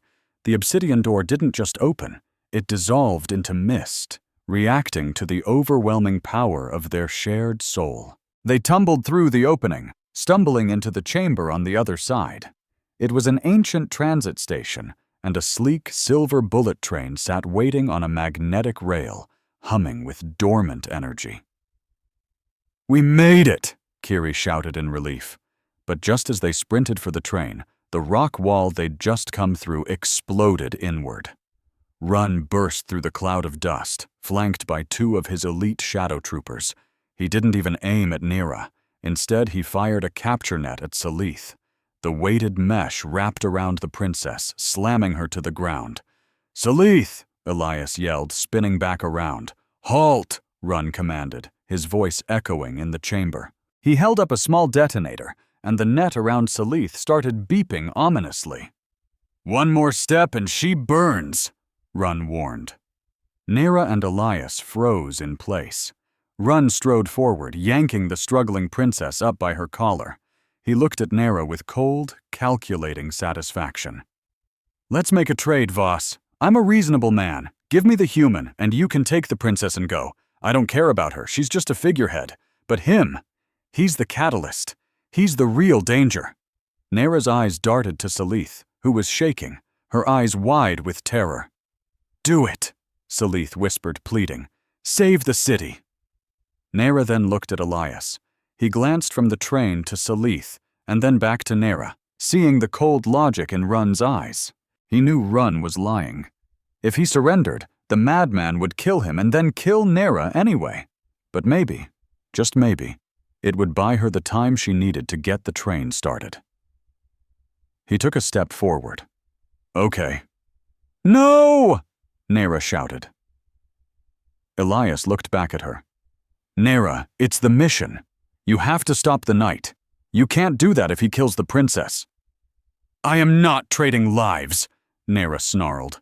She stormed over to Elias, grabbed the front of his jacket, and yanked him back forcefully. "You do not get to make my choices for me, Elias Kane.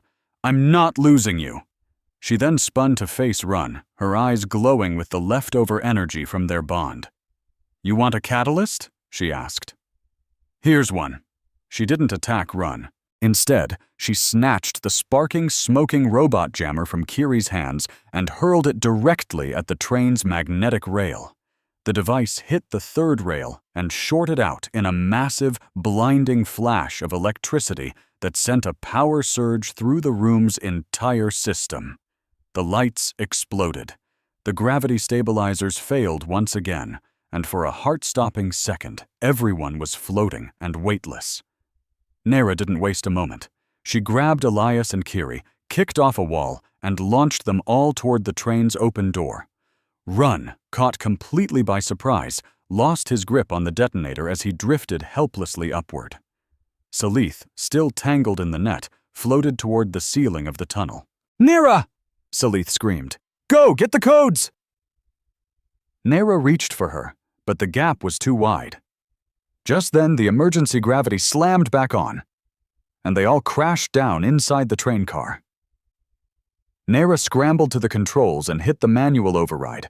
As the doors hissed shut, she saw Run land on his feet, grab Salith's net, and drag her back into the darkness. The train's engines roared to life, supercharged by the power surge, and rocketed forward into the launch tube. Nera pressed her face against the window, watching in devastation as Salith vanished from sight. "We lost her," she whispered, her voice breaking. But Elias pulled her away from the window, his face grim as he gripped her shoulders. "We didn't lose her," he said fiercely. "We just raised the stakes." He pulled out the access code Salith had given them. "We're going to that station. We are going to take down the knight, and then we are coming back for her." The train accelerated, pressing them hard into the floor as it carried them upward toward the stars and their final battle. The connection between them was no longer a gentle hum. It was a roar. Their stolen skiff was an old orbital debris hauler that smelled violently of burnt hydraulic fluid and unwashed cargo netting. It shuddered and groaned as it clawed its way into the upper atmosphere, the metal hull complaining under the stress of a climb it was never built for. In the cramped cockpit, Kiri was piloting with all four of her hands, her fingers a blur across a dashboard that looked like it was held together with tape. "Stop touching that!" Kiri screeched, slapping Elias's hand away from a blinking blue switch. "I was trying to stabilize the yaw!" Elias yelled back, clinging to the co-pilot's chair as the ship bucked like a rodeo bull. "The display says we're drifting 4 degrees to port." "That's the cargo release, you hairless ape!" Kiri shrieked, her voice pitching up in genuine offense. "If you press that, we drop our engine core and become a very expensive meteor. Just sit on your hands." Elias held up his hands in surrender. "I'm helping.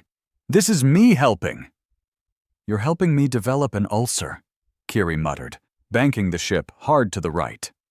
Nara sat quietly in the jump seat behind them, checking her weapons. Her gaze was locked on the view screen, watching as the curve of the planet fell away below them, a beautiful marble of swirling clouds and bruised violet light. And then she saw it, hanging in the black emptiness of space like a spider in a web of stars. The apex link. It was a colossal structure, a ring of gleaming silver metal rotating slowly around a central spire. But it wasn't the station that sent a chill down Nara's spine. It was the 6 colossal towers attached to it, hooked into its power grid like giant leeches, funneling a substance that looked like liquid ink, pure, concentrated night energy. "Look at them," Nara whispered, horrified. "Darkness siphons." Elias looked up, his earlier humor completely gone. "They're harvesting it." "It's not just a weapon," Nara said, her voice hollow with realization. "It's fuel. They create the terror on the surface, harvest the fear energy it generates, and use that to power the very station that controls the shield. It's a closed loop. They've turned fear into a renewable resource." A wave of nausea washed over her. Her whole life, she'd believed the Night Wardens were the brave heroes standing between civilization and chaos. But now she saw the horrifying truth. They weren't guardians. They were just ranch hands, herding the population into a slaughterhouse to keep the lights on for the elites. "We're approaching the maintenance sector," Kiri announced, her tone all business now. "All right, I'm matching the station's spin. Hold on, this is going to be bumpy," Kiri announced. "And Elias, if you throw up on my console, I swear I'm ejecting you." Elias, looking a little green around the gills, shot back, "I've got a stomach of steel." Kiri just smirked and slammed the thrusters forward. The ship screamed, a violent shudder of metal on metal as she forced the docking clamps onto a rusted old service airlock. A deafening clang echoed through the cabin, followed by the soft hiss of the pressure equalizing. "We're in," Kiri sighed, slumping into her seat. "I'll stay here, keep the engines warm, and try to hack their internal sensors so they never see you coming." Elias looked surprised. "You're staying?" "Someone's got to be the getaway driver," Kiri quipped. "Besides, I'm allergic to getting shot at. Now go on, save your princess. Just try not to get killed." Naira stood and put a hand on Kiri's shoulder. "Thank you, Kiri." Kiri waved it off, but the rapid blinking of her lower eyelids gave away her true feelings. "Just get your butt back here, Voss, or I'm billing your ghost for the fuel." Naira and Elias made their way to the airlock. As the inner hatch hissed open, they stepped into the belly of the beast. The inside of the Apex Link wasn't the cold, sterile military base Naira had pictured. It was alive. The walls were covered in glowing, bioluminescent panels that pulsed with a slow, organic rhythm. The floor was a soft, synthetic mesh that seemed to gently grip the soles of their boots. The air hung warm and heavy, thick with the smell of ozone and something strangely sweet, like decaying flowers. "Be careful. It reacts to neurochemistry," Naira warned in a low voice. "This station uses psionic conducive tech to channel the night energy. It can literally read your emotions. As if on cue, the lights in the hallway flared a harsh, anxious yellow, mirroring her own tension. "Great," Elias whispered. "So if we get scared, the hallway knows about it." "If we get scared, the security system knows," Naira corrected him. "We have to stay in control. Keep your heart rate steady. Keep your mind blank." "That's a tall order," Elias muttered, "seeing as we're walking straight into a trap."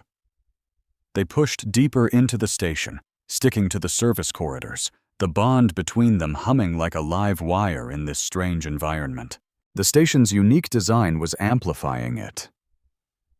Naira could feel Elias in her mind, not as a gentle presence, but as a roaring fire. She felt his anxiety, his fierce determination, and that constant, unwavering focus he had on her.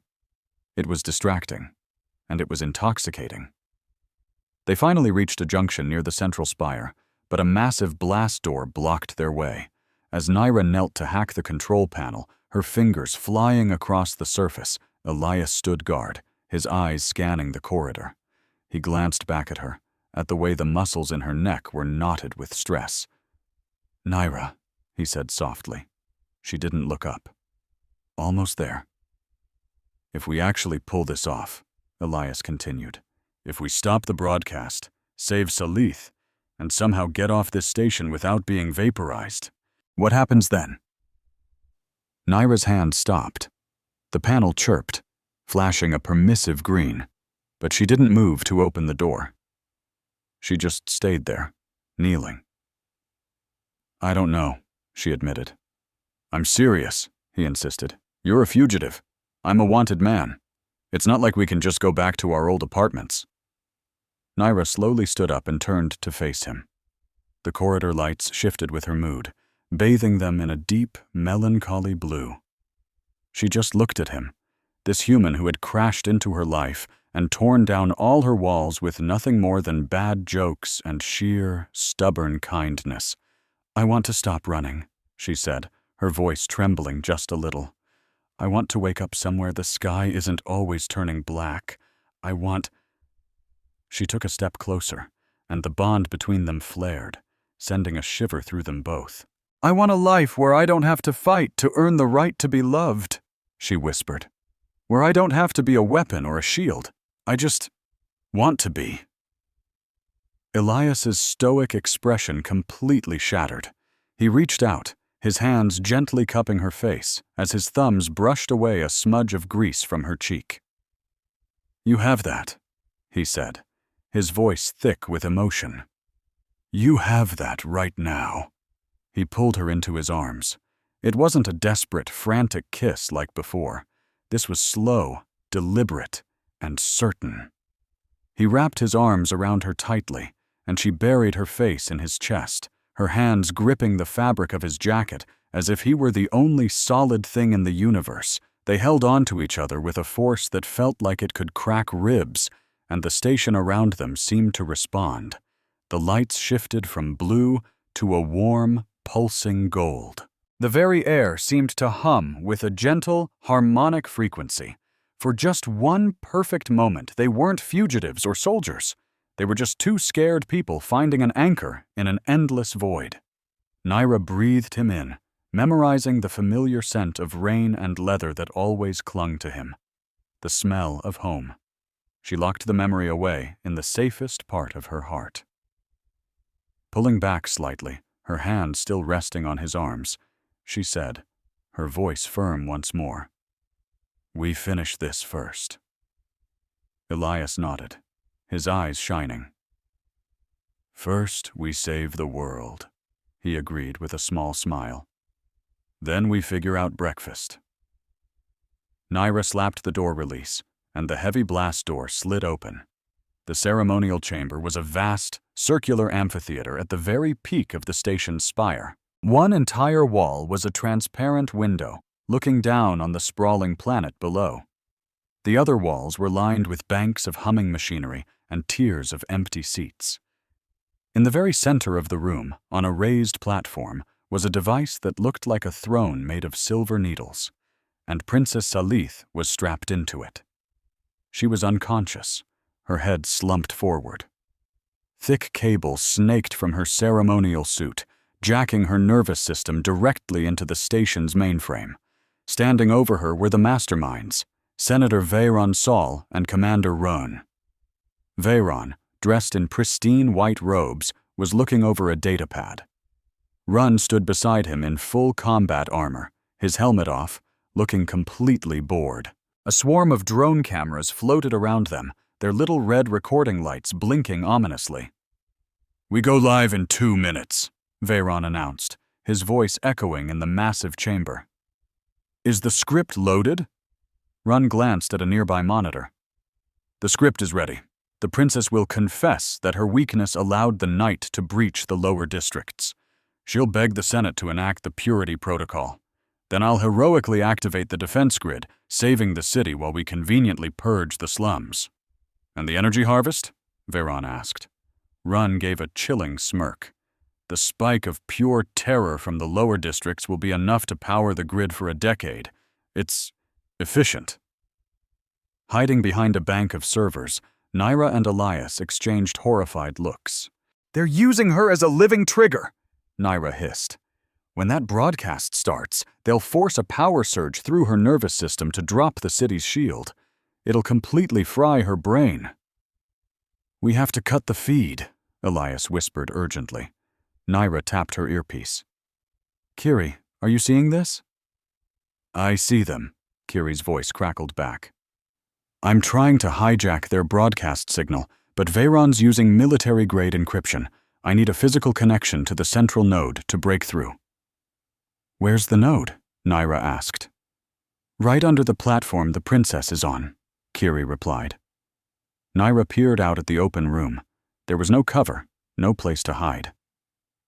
"I'll draw their fire," Naira said, her mind made up. "You get to the node." Elias grabbed her arm. "That's suicide. Run is an elite-class soldier." "I'm better," Naira stated flatly. Before he could argue, she stood up and stepped out from behind the servers. She didn't sneak. She walked right into the center of the room, the sound of her boots echoing on the metal floor. The golden light, the station's reaction to her bond with Elias, still clung to her like a faint halo. The cameras swiveled to face her. "Veyron Saul!" she yelled, her voice cutting through the silence. Veyron spun around, his polished politician smile instantly vanishing. Run's hand dropped to his sidearm. "Officer Voss," Veyron said, quickly recovering his composure for the cameras. "Citizens, look! The traitor has returned to finish her crime." Naira just kept walking toward him. "I'm no traitor," she declared, "and I didn't come alone." She held up the master cipher key they had stolen from the gala.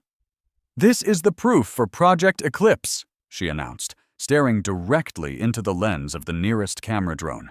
"The Knight isn't a natural disaster. It's a weapon, and these 2 men are the ones holding the trigger." Run let out a roar of fury. "Cut the feed! Kill her!" At his command, security doors slammed open and a dozen guards in black armor stormed into the room. "Now, Elias!" Naira shouted. Igniting her energy baton, she charged. The room exploded into chaos. Run opened fire with his pulse rifle, sending searing bolts of red energy across the floor. Naira slid under the barrage, popping up in a graceful arc to slam her baton into a guard's throat. Elias bolted from cover, keeping low to the ground. He was no soldier, but he was quick on his feet. He slid across the polished floor, heading straight for the maintenance panel beneath the throne.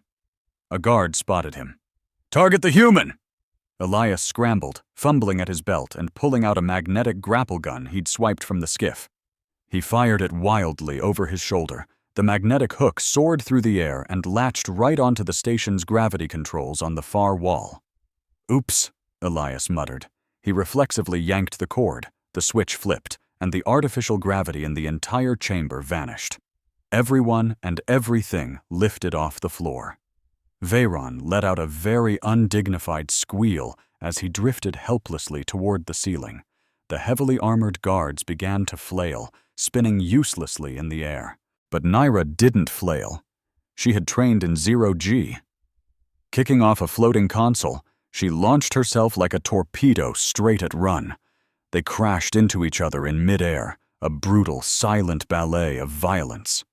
Run struggled to aim his rifle, but Naira grabbed the barrel and twisted it away.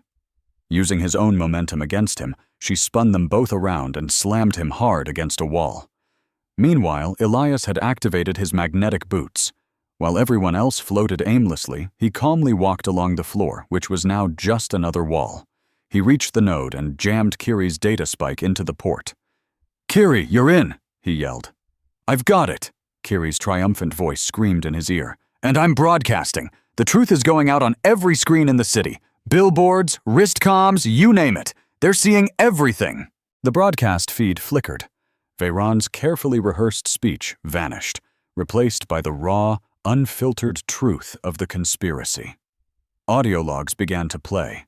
Maps detailing the harvest zones lit up the chamber. Vaughn watched the monitors, his face a mask of horror. "No!" he shrieked, flailing uselessly in the zero gravity. "Stop it!" Run shoved Naira away, using the wall to steady himself.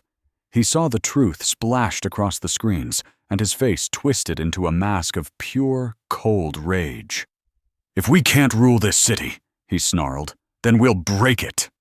He reached for his belt, pulling out a remote detonator. He didn't point it at the city. He aimed for the siphons on the station's exterior. He slammed the button. A deep, thunderous boom rocked the entire station. The darkness siphons on the outer hull didn't just switch off. They reversed their polarity. The containment field shattered, releasing the massive, stored reserves of concentrated night energy. But the energy didn't plummet to the planet below. Instead, the vacuum from the breach sucked it all back inside. A web of cracks spread across the chamber's transparent wall. "Nera!" Elias yelled, looking up from the node. The glass exploded inward. The night itself poured in. This wasn't like the shadows they'd fought in the ballroom. This was the source, a tidal wave of absolute zero. It flooded the room in an instant, freezing the air and turning the floating guards into statues of ice and ash. The gravity stabilizers failed again, and with a sickening lurch, everyone dropped to the floor. Elias crashed hard onto the deck. He scrambled backward as the tide of pure darkness surged toward him. Nera landed gracefully in a crouch near the dais. She saw the blackness swallowing the room whole. She saw Salith still helpless in the chair, the dark tide already licking at her boots. "We can't fight this!" Elias yelled, his voice tight with panic. "It's too much!" Nera looked at him, saw the raw terror in his eyes, and felt it echo in her own heart. But beneath the fear, she felt their bond. A thin, golden thread holding strong against the encroaching void. "We don't fight it," she said, her voice steady. "We push it back." She held out her hand. "Elias." He saw her, and in that moment he understood completely. He sprinted toward her. He didn't even notice the shadows clawing at his ankles. He launched himself up the steps of the dais, and Nera caught him. "If you want to live through this," she screamed over the roar, "hold on to me!" They slammed into each other, and this time there was no hesitation, no awkwardness. They locked themselves together, chest to chest, forehead pressed against forehead. Nera wrapped her legs around his waist, burying her face in the curve of his neck. Elias clutched her so tightly his fingers bruised her skin. They didn't just sync their heartbeats. They threw open the floodgates. Nera poured every piece of herself into their connection, her years of crushing loneliness, her burning rage at Rune, her fragile, desperate hope for a real future. Elias met her with his unwavering love, his stubborn faith in her, and his refusal to stand by and watch her fall. Their shared power didn't just bloom, it detonated. A shockwave of solid, blinding light erupted from their bodies. It was a physical force that slammed into the incoming tide of darkness and shattered it. The shadows shrieked as they were burned away to nothing. The light expanded, filling the entire chamber, shoving the night back out through the shattered window. Inside their bubble of pure light, Everything was silent. Elias held her steady, his hands firm on her back, even as reality itself seemed to warp and tear just outside their shield. "Stay with me," he whispered against her skin. "Always," she breathed back. They began to move toward the throne, and their bubble of light moved with them. Nera reached out with one hand, the other still locked with Elias. She tore the cables from Salith's suit. The princess gasped, her eyes flying open to see the impossible light. She saw Nera and Elias fused together and glowing like a twin star. The connection to the mainframe was gone. Salith slumped forward, and Elias caught her with his free arm, pulling her into their shield. The broadcast was somehow still running. Kiri was still transmitting their every move. Salith spotted the camera drone, miraculously safe inside their light. She grabbed the microphone attached to the dais. "People of Kaidam," she yelled, her voice raw and powerful. Across the city, millions watched as their princess, bruised and battered, was held up by a glowing night warden and a human. "There is no natural night!" Salith cried. "It's all a lie. Rune and Veyron are feeding you to the dark just to hold on to their power. I am Princess Salith, and I order you to tear down the siphons. Rise up!" Rune, who had been hiding behind a shielded console, roared with fury and jumped to his feet. He'd lost his rifle, so he pulled out a wicked, serrated combat knife instead. He didn't care about the darkness. He didn't care about their shield. He charged right through the edge of the light, his armor smoking and sizzling as their power burned him. "Die!" he screamed, lunging directly for Salith. Nera saw him coming. She couldn't use a weapon. Her hands were maintaining the shield. She couldn't move Elias or the princess in time. She made the only choice she could. Twisting her body, she broke the perfect symmetry of their embrace, just enough to turn. She put herself between the knife and the princess. The blade sank deep, finding the gap in her ruined armor and plunging into her side. Nera gasped, her entire body seizing up. The lattice flickered, the light around them dimming to a dangerous glow. "No!" Elias screamed. He didn't let go of her. With his free hand, he grabbed Rune's wrist, adrenaline giving him impossible strength. He twisted the commander's arm until he heard the bone snap. Rune howled and dropped the knife. Elias drove a savage, desperate kick into his chest, sending him stumbling backward and out of their circle of light. The darkness waiting just beyond their shield surged forward. It enveloped Rune completely. He didn't even have time to scream as the shadows swarmed him, dissolving his armor, his flesh, and his very existence into nothing. Nera sagged in Elias's arms, the light fading fast. The wound was critical. "Nera," Elias choked out. "Stay with me. Don't you dare fade." Nera looked up at him, her silver eyes growing hazy.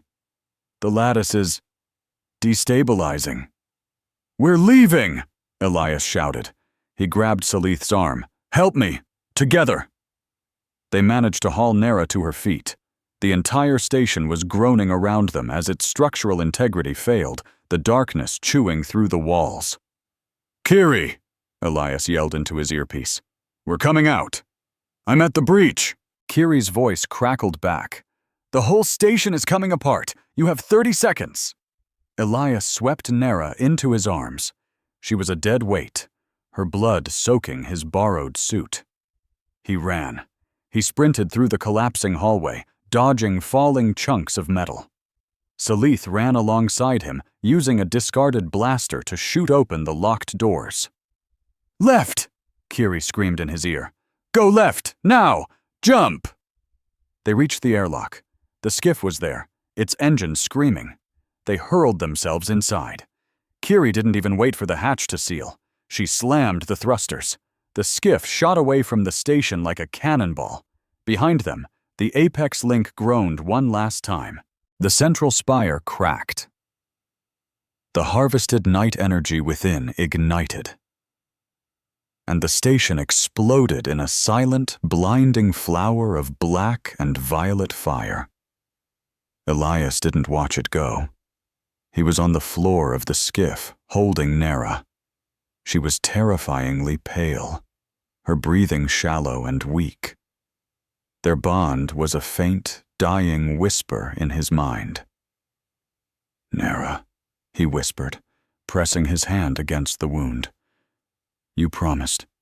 You said we'd figure out breakfast." Nera's eyes fluttered open. She looked at him, and a faint, bloody smile touched her lips. "I like pancakes," she whispered. Then her eyes closed, and the bond went silent. Elias screamed her name, but the only response was the hum of the engines carrying them back toward a world that was on fire. The stolen skiff slammed into the atmosphere of the lower district like a rock skipping on a pond, trailing a long black ribbon of smoke from its starboard engine. Kiri wrestled with the controls, using all 4 of her hands and cursing in 3 different languages as the capital city's skyline rushed up to meet them. "Brace for impact!" she shrieked, her voice cracking with panic. "And by brace, I mean find something soft and pray to whatever god is in charge of aerodynamics!" They crashed into a reclamation yard near the river, skidding through mountains of scrap metal and old ship hulls before coming to a screeching, sparking halt against the shell of an ancient transport hauler.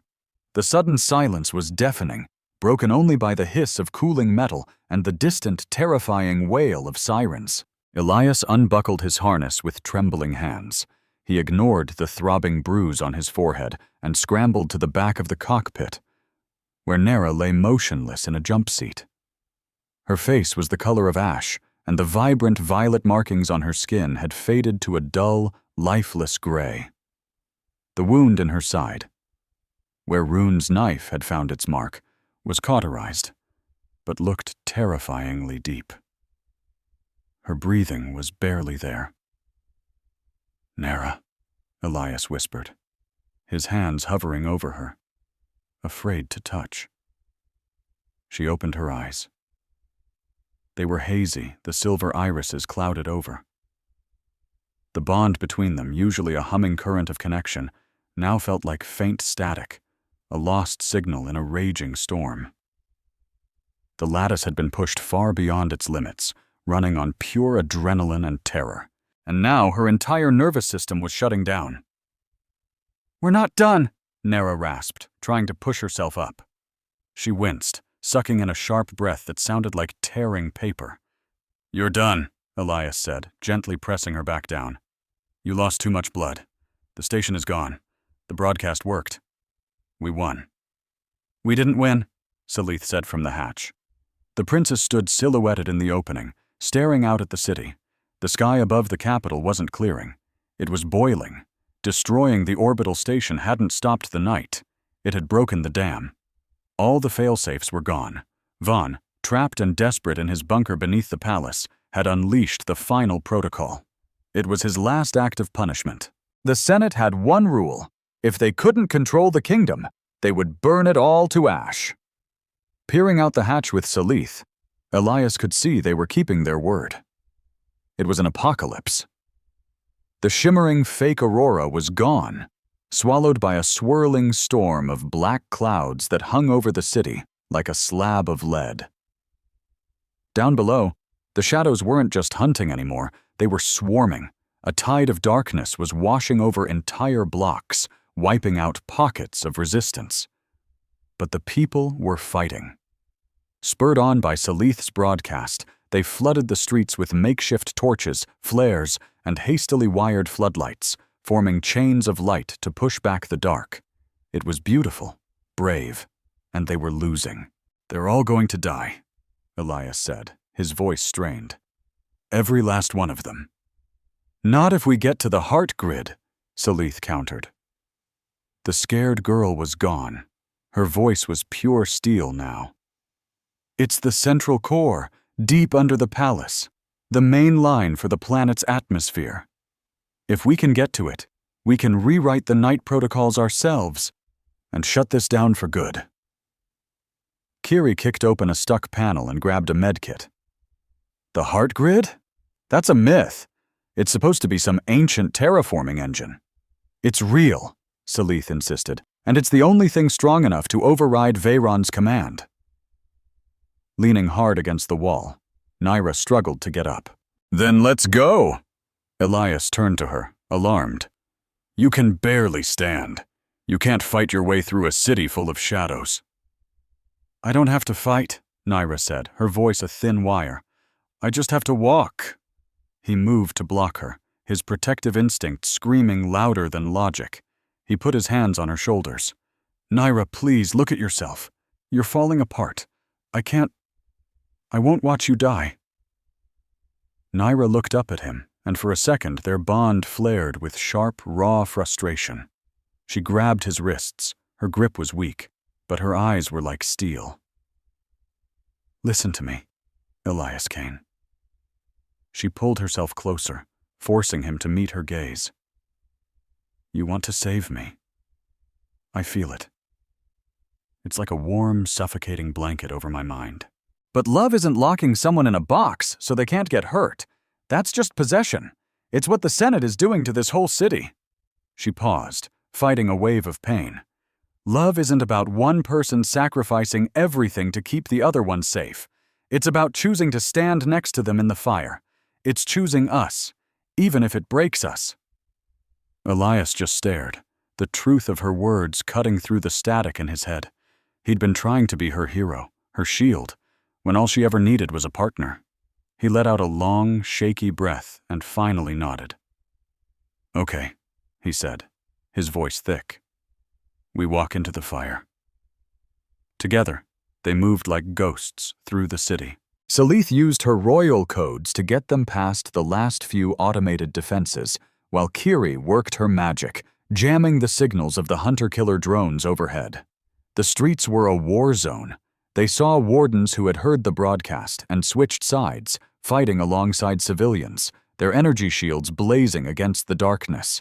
They saw the shadow swarms rip through barricades, driven by a chaotic, mindless hunger. Finally, they made it to a service entrance for the palace catacombs, a huge blast door hidden behind a fancy fountain in the main plaza. Salith typed in the code. The door hissed, but stayed shut. Veyron has the sublevels on total lockdown, Salith said, a hint of panic in her voice. Kiri cracked her knuckles. All 20 of them. Move aside, Your Highness. Let a professional take a look. She plugged her datapad into the control panel. Wow, this encryption is ancient. It's almost like they wanted someone to break in. The heavy door groaned and slid open. Naira finished grimly. They're inviting us in. They headed down into the darkness. The deeper they went, the more the architecture changed. The cold, sterile metal of the Senate levels gave way to something far older. Stone walls fused with circuits that glowed like amber, humming with a soft, biological rhythm. This was the city's true foundation, built by the planet's first settlers thousands of years ago. At the end of a long bridge hanging over a chasm of pure energy was the heart grid chamber. They stopped at the entrance, a massive archway shimmering with a containment field. This is it, Salith said. The core is inside, but the interface, it was made for the builders. Their bodies were different. They had dual-chambered minds. She looked between Naira and Elias. A single mind can't handle that much data. It would burn out your brain in seconds. To rewrite the protocol, you need two minds working in perfect sync. A bonded pair. Naira stared at the shimmering archway. And the risk? Neural overload, Salith admitted quietly. Permanent imprinting. You might not be able to separate your minds again. You could lose track of where one of you ends and the other begins. Elias took Naira's hand, and the static between them settled into a steady, calm heartbeat. I've been lost before, Elias said. I wouldn't mind being lost with you. Kiri sniffled, wiping at her lower set of eyes. You two are ridiculously dramatic. If you die in there, I'm sending your ghosts the bill for the skiff repairs." A real, though weak, smile touched Naira's lips. "Put it on my tab," she said. She looked at Elias. She didn't have to ask. Together they walked through the shimmering field. The chamber of the heart grid was like a cathedral made of light and shadow. The room was a massive sphere, big enough to hold a battleship. Floating in the center was the core, a crystal structure the size of a house, pulsing with a soft green light. But wrapped around it, choking it, were thick black cables and machinery grafted onto the crystal, like tumors. This was the Senate's work, the corruption that had twisted a terraforming engine into a weapon of torture. The air felt thick, heavy with the memory of a planet that remembered being green. And in that instant, Naira understood the truth. The night wasn't originally a weapon. It was a sleep cycle. The builders used it to let the world rest, a programmed period of darkness and renewal to heal the ecosystem. The Senate had taken a tool for healing and made it a knife. "Welcome home, Officer Voss." The voice echoed from the shadows under the core. A figure stepped into the light. It was Rune. But he wasn't the man they'd fought before. He was a wreck. Half of his face was a melted scar, his flesh fused with what was left of his helmet. His armor was shattered, showing skin crawling with pulsing black veins. He hadn't just survived his fall into the darkness, he had swallowed it. Or it had swallowed him. The very energy he commanded was the only thing holding him together. "Commander?" Naira said, her voice surprisingly steady. "You're not looking so good." "I've never seen more clearly," Rune rasped, limping toward them and trailing wisps of shadow. "You really think you can stop this? You think one little broadcast and a few riots can change how power works?" He waved a hand toward the core. "Civilization is a delicate thing, Voss. It needs fear to keep its shape. Without the night, without a threat, these people will tear each other to pieces. I am the only thing keeping this empire from falling into chaos." "That's not peace," Naira shot back, stepping between him and the others. "That's a slow-motion execution. You're not saving the city, you're just managing a graveyard." Rune let out a laugh that sounded like grinding rocks. "Then let's bury it together." He raised his hand and the shadows in the room surged, forming sharp lances of pure darkness. Salith stepped forward, raising a pulse pistol she'd grabbed from the skiff. "No," Rune glared at the princess. "You're just a child playing with fire." "I am the queen," Salith declared, "and I'm relieving you of your command." She fired. The energy bolt slammed into Rune's chest, but the shadows just swallowed it. He didn't even blink. With a flick of his wrist, a wave of force threw Salith and Kiri back, pinning them to the far wall. His attention snapped back to Naira and Elias. "Go on, connect to the grid," Rune sneered. "Let's see if your little romance is strong enough to hold back the tide." He was daring them, certain they would burn out. Naira glanced at Elias. "Now," she whispered. They dashed for the interface console at the base of the core. Rune just watched them, smug as a god. Naira put her hands on the panel. Elias covered her hands with his. They locked eyes one last time. "I'm terrified," Elias admitted, his voice shaking. "I know," Naira said softly. "I'm right here. Just you. Just me." "What do you want, Naira?" he asked, his voice cracking, echoing her question from the station. "I want you," she said, her voice fierce. "Not as a hero, not as a way to survive. Just you." They closed their eyes and let the walls between their minds fall. The connection wasn't a stream, it was a tidal wave. Naira felt Elias's entire life hit her at once, his childhood on a world of endless rain, his loneliness in crowded rooms, the first time he saw her on that rooftop and thought she was the most beautiful and terrifying thing he'd ever seen. Elias felt her pain, the cold steel of her training, the lonely silence of the barracks, the deep, aching desire to be soft without ever being seen as weak. They became one. The room erupted in light. The heart grid recognized their dual signature. Their bond became the new code. The chaotic, hateful programming of the weaponized knight slammed into the stable, perfect harmony of their connection. Rune screamed as the light seared him, the shadows clinging to his body turning to smoke and disappearing. "No!" the creature roared, a monster made of smoke and pure hatred. "This is chaos! This is weakness!" It charged right at them. Nera and Elias were frozen. They were the circuit now. If they broke contact, the system rewrite would fail. The monster, Rune, raised a blade made of condensed shadow, aiming straight for Nera's exposed back. "I deny you!" Salith screamed. The princess, bruised and battered, launched herself from the wall. She didn't even try to fire her weapon. She just tackled Rune. It was a suicide play. She slammed into him, knocking him off balance right as he swung. The shadow blade missed Nera by an inch, sinking into the interface console instead. Sparks erupted. Rune whirled on Salith, his hand closing around her throat. "You ungrateful little—" But the impact had sent them both stumbling to the edge of the chasm, directly into the path of the collapsing energy field the grid was purging. The floor beneath them shattered. Salith clawed her way back, her fingers scraping against the stone. Rune tried to use his shadows to get a grip, but the blinding light pouring from Nera and Elias was too intense. It dissolved his power. He looked at Nera one last time, his eyes wide with the sudden understanding that he hadn't been defeated by weapons, but by something he could never comprehend.